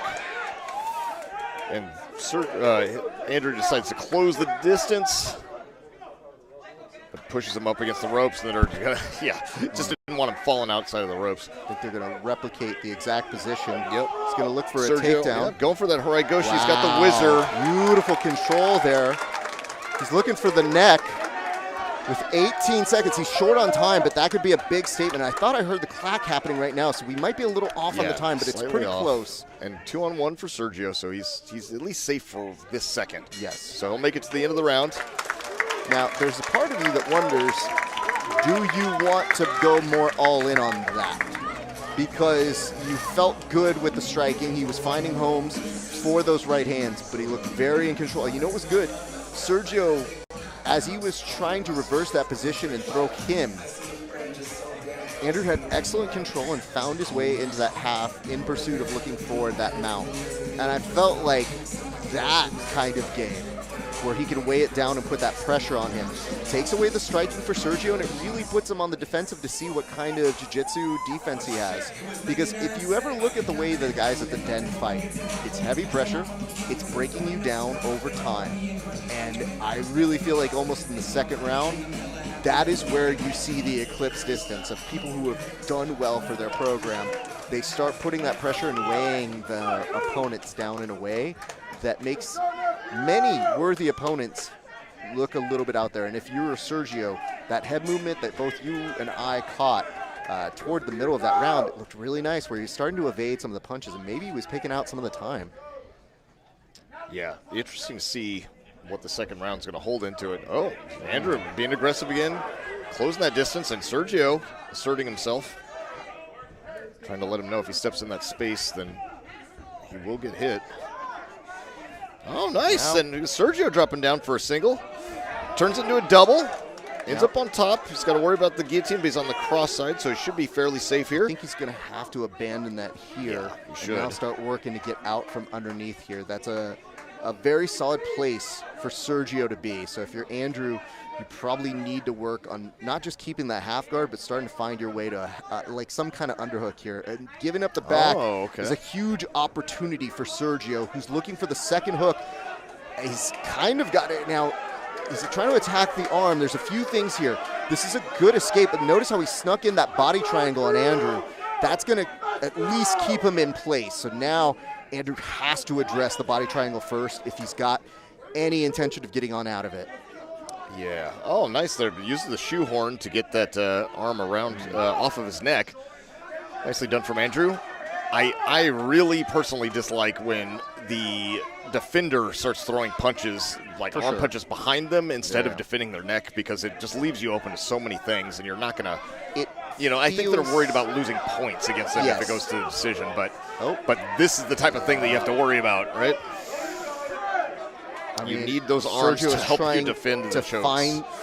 Yep, I mean, Andrew still lives for a little while longer here, but this is going to be a lot of ride time. He looks for the circle to spin out there. The control is still good for Sergio. Now he's trying to dump him out. Doesn't quite get out of it. And guess what? The body triangle is still intact. So Andrew is very much still alive in this position, but he might have just made a small tactical error. If he can fight those hands, he's just a smidge behind, so he's got to be very careful here. He does get a reprieve, 45 seconds left to go. In anything, you're just in an exercise of making sure you're not getting choked in this position. You're almost maybe conceding the round, but now he's trying to reaching over the top is not a great idea. There are shoulder locks. Yeah, you can go back on the choke. This is not. To their credit, this feels like something that probably is something he's used to at the Den. Like, this is just constant hand fighting here. And he has to be careful because he's close. And now Sergio trying to get that arm all the way through. And you know what? They're now trying to tell him how much time he has left. So notice how he's trying to control that wrist just to ride out the last few seconds of the second round so that he gets another opportunity. It's close, John. It is close. You don't quite know what it is, but that's definitely an all-control round for Sergio for number 2. If I had to guess, I would assume we're 1-1 right now. That feels like an accurate statement. Now, the real key is who pulls away with it in the third. You know, we talked a little bit about the jiu-jitsu, and out of round 2, I said, hey, if you are Andrew, maybe you want to impose that jiu-jitsu. And guess what? Sergio took that advice and said, let me show you that I can get the single leg. And in that transition, I had a beautiful body triangle. And that is definitely something that you have to be very aware of for people who are lanky. That is something that is a weapon they have. And now it's kind of up in the air. If you're Andrew, you know you might have had a slight edge in that first round, and now it's looking like momentum's very nice for Sergio. Yeah, we'll come down to this. Sergio. Here we go, the third and final round. This is where you dig deep, John. This is where you can truly show that you are a champion, and we will find out right now who is going to take home this new belt. Yeah. Oh, a nice body kick. Oh, and another one. Oh, and trying to go high, setting up that head kick. That was excellent from Sergio. And this I like from him. I like him wrestling. Andrew's trying to go for this guillotine and just bully him outside. Yeah, but they got to stop. Yeah, that's. He did fall out of the ring, so you do have to stop. Yeah. Now, Are they going to try to reset this? I think you do have to reset at the very least the grip. And the grip was essentially, I think they're going to maybe finagle where this is. Yeah. Well, he didn't have that, though. He didn't have side control. Tricky. Working on, I mean, this is with the arm across a much better place here for Andrew. You may get the sense he's looking for a buggy choke in himself on bottom, Sergio. Good knees from Andrew on top. In the side control, right to the ribs. Oh. I mean, Andrew's thinking about that head and arm as well. I think he would be more concerned with maintaining the position. Even in this half guard, you don't want to let him build that back up so he's got He's got double unders. He's got his half guard. I'd love to see him take that middle leg out and put in butterfly, and he can look to sweep with it. And the crowd is coming to life, cheering out Andrew. They're trying to pump him up. And, I mean, he is in a decent position, but you do see sneakily that Sergio has gotten to a half guard. So while it's really going to be contextual on if he's able to get more damage here versus a very, very still presence from Sergio, who now may get back to a closed guard. If you are Andrew, you want to make sure your arms are well protected here and that you're not leaning too much, because that could give a very lanky person some extra special jiu-jitsu attention there. We haven't quite seen what he can do from inside a guard, but anybody who's lanky has usually a very, very deceptive guard. Nicely, though, putting in some punches from the inside. It's just, notice how that grip went over that arm. Just concerning, but look at Andrew has a mission. He's trying to rack up the score with as many strikes from inside a guard as possible. Yeah, Sergio's looking for a triangle. I liked the head and arm, the pinch headlock control he had there, but he just wasn't setting anything up with it. And you are seeing, like, they're both exhausted at this point. They have been through some heavy, heavy moments. And for Andrew, going for this armbar. Those armbar and triangle setups are right there. You have to be on top of it. You have to make sure that you keep your arms safe. Yeah, and being on bottom, having these overhooks, that's what sets up all of that. So definitely have to, if you're on top, they have an overhook around your arm, they can make an angle and then armbar you very quickly or put you in a triangle. Fast. And look, he's trying to control the head to make sure he can get that. Andrew, I mean, he's cupping around the head, which sometimes locks you into position. And for somebody very sneaky, they could set it up. You almost want to let him open the legs up so that illegal up kick, yeah. Andrew's on his knees, so that you can't kick him in the head. They're going to reset them back to the. I think he had to go to the side. Yeah. My apologies. They're going to hold the time on this. Yes, the thing for Andrew is we're short on time. It's 33 seconds. So when they go back to work, this is rest for both of them. It is. Andrew has time to recover here. seems to be favoring that eye. See if they take a point.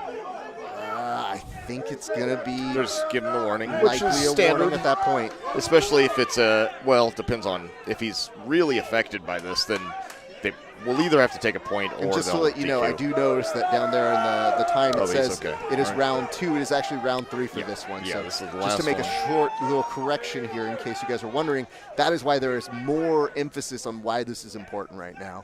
So if you are watching along with us, it is 33 seconds to determine who. Oh, but no, I heard the clackers going. Yeah, so that timer's just a little bit off. Sergio is most assuredly now going to lose Andrew's this trying one. to make a last statement. Sergio was looking for something there. He helps him up. They hug. We will now have it go to the judges who are going to pick who is your new title holder. It is tense. If you are anything to believe what is being heard here, they are feeling very good about the chances for Andrew Rodriguez. We will find out right now, and I will go interview whoever wins and closes out tonight as the champ. John. Good luck, ref. Wow. Good fight. If you gave that first round to Andrew, I think it's pretty hard to not give him the decision on this one, because that third round is all Andrew.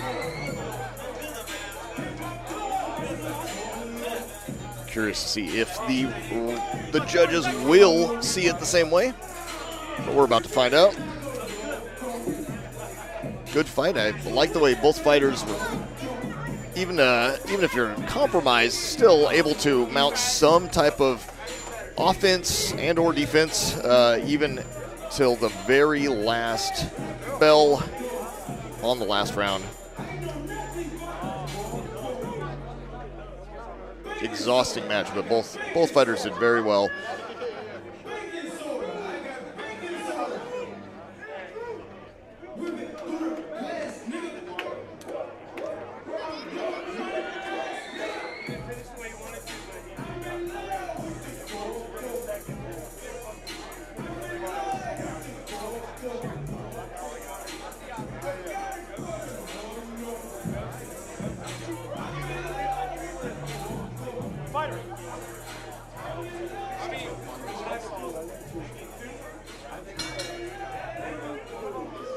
Ladies and gentlemen, once again in our cage, our ring tonight, to present our winner with their award, the Director of Operations from SparStar Promotions, Michael Gross, and our matchmaker, Heather Soto.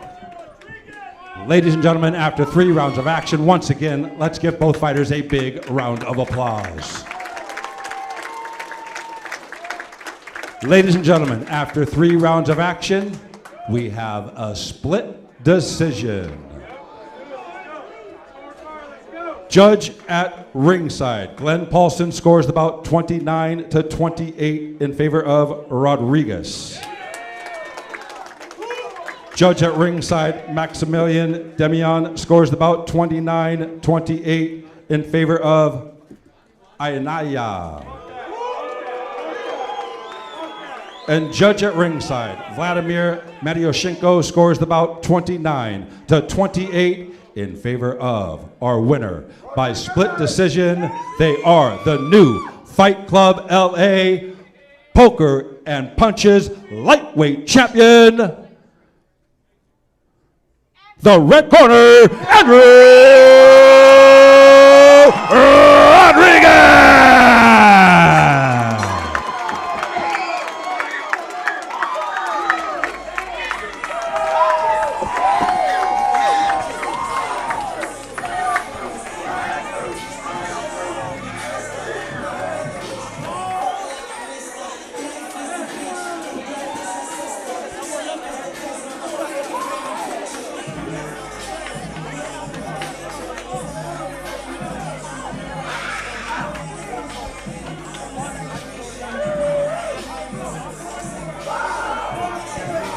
Ladies and gentlemen, I am here with your winner, Andrew Rodriguez. La Habra, stand up right now. This is your moment. That was a hell of a fight. It went everywhere. It tested you, but Here you have a belt to show the fruits of your labor. How are you feeling right now, Andrew? First and foremost, I want to say thank you to my Lord and Savior, Jesus Christ, for always getting me through all my hardships. But to your question, man, it's been 9 months since I got in the cage, so the first 2 rounds I kind of blacked out. Got it together in the 3rd round, and ultimately, cardio wins fights if you know how to fight, and my cardio showed.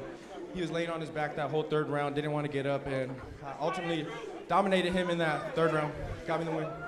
Absolutely. I mean, it looked so much fun for the rest of us, but for you, it was tense, lots of pressure, lots of people out here to show out for you. So even though you were gone for 9 months, what does it feel like to have this support show back up for you the minute you return back to combat sports? I'm not going to be my biggest fight. It's not the biggest stage or brightest lights I'll fight under. So it was really, really good to get my feet wet again, and I'm just ultimately grateful to walk away with this fight. I feel unscathed, even though my face probably don't look like it, but I didn't feel no punches hit. He didn't wobble me. My biggest mistakes in my last 2 fights is I got dropped, so I really wanted to make a difference on my defense, and I felt like my hands were up. It's just the little minimal things I got to fix. That's why we got a training camp, and I'm going to get better when we get back home. If you say this isn't the biggest one, then it begs the question, what do you have coming up next, sir? Ultimately, I just got to talk to my head coach, Ben, my striking coach, Curtis, and all my teammates, find out what's the best next move for us, whether it's another belt or, we got one more fight before we go pro. I know I need one more before we do anything. That sounds great. Can we give shout-outs to any of your crew, any of your people who helped you to achieve this here today, sir? Yeah, everybody at the Dane Chunny Center, I just want to say thank you guys so much for pushing me. I had a hard pressure test. I had 3 new guys each minute, and ultimately, pressure is a privilege, and I mean, I'm here now, smiling, looking good, so I can't wait for everything else. My family, La Habra, I just really want to say thank you for the endless support. This one's for you guys, and for everybody that passed in my life in the past year, this one's for y'all too. Well, we thank you for your great fight out here. Go celebrate with your team. Ladies and gentlemen, give it up for Andrew Rodriguez.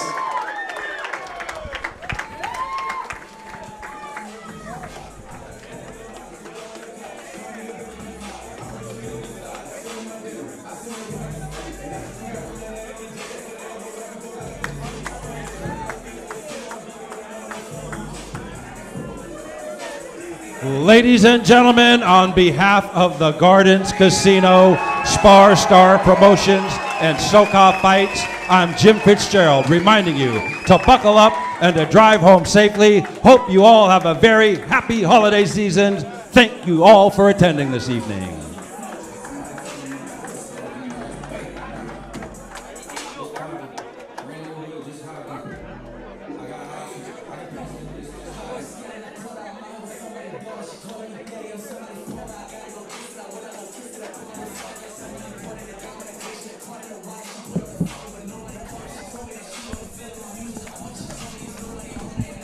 What a night, John. What a night indeed. It was, man, a lot of fights, a lot of surprises. Yes. So a great card overall, though. Shorter card, unexpectedly, but... Not by design. Yes, not by design. We made the most of it, though. Some really entertaining fights, so I'm happy about that. I mean, I would tell you, John, it's incredible to see this outpouring of love for Andrew. Just, when he talks about layoffs, anytime you hear a fighter talk about layoffs, you know this is what they obsess over, but this is the fruit of that labor. This is the ability to come out there and get that love and support from your team, and the claps that you're hearing in the background are them giving a hero's welcome to their brand new champion.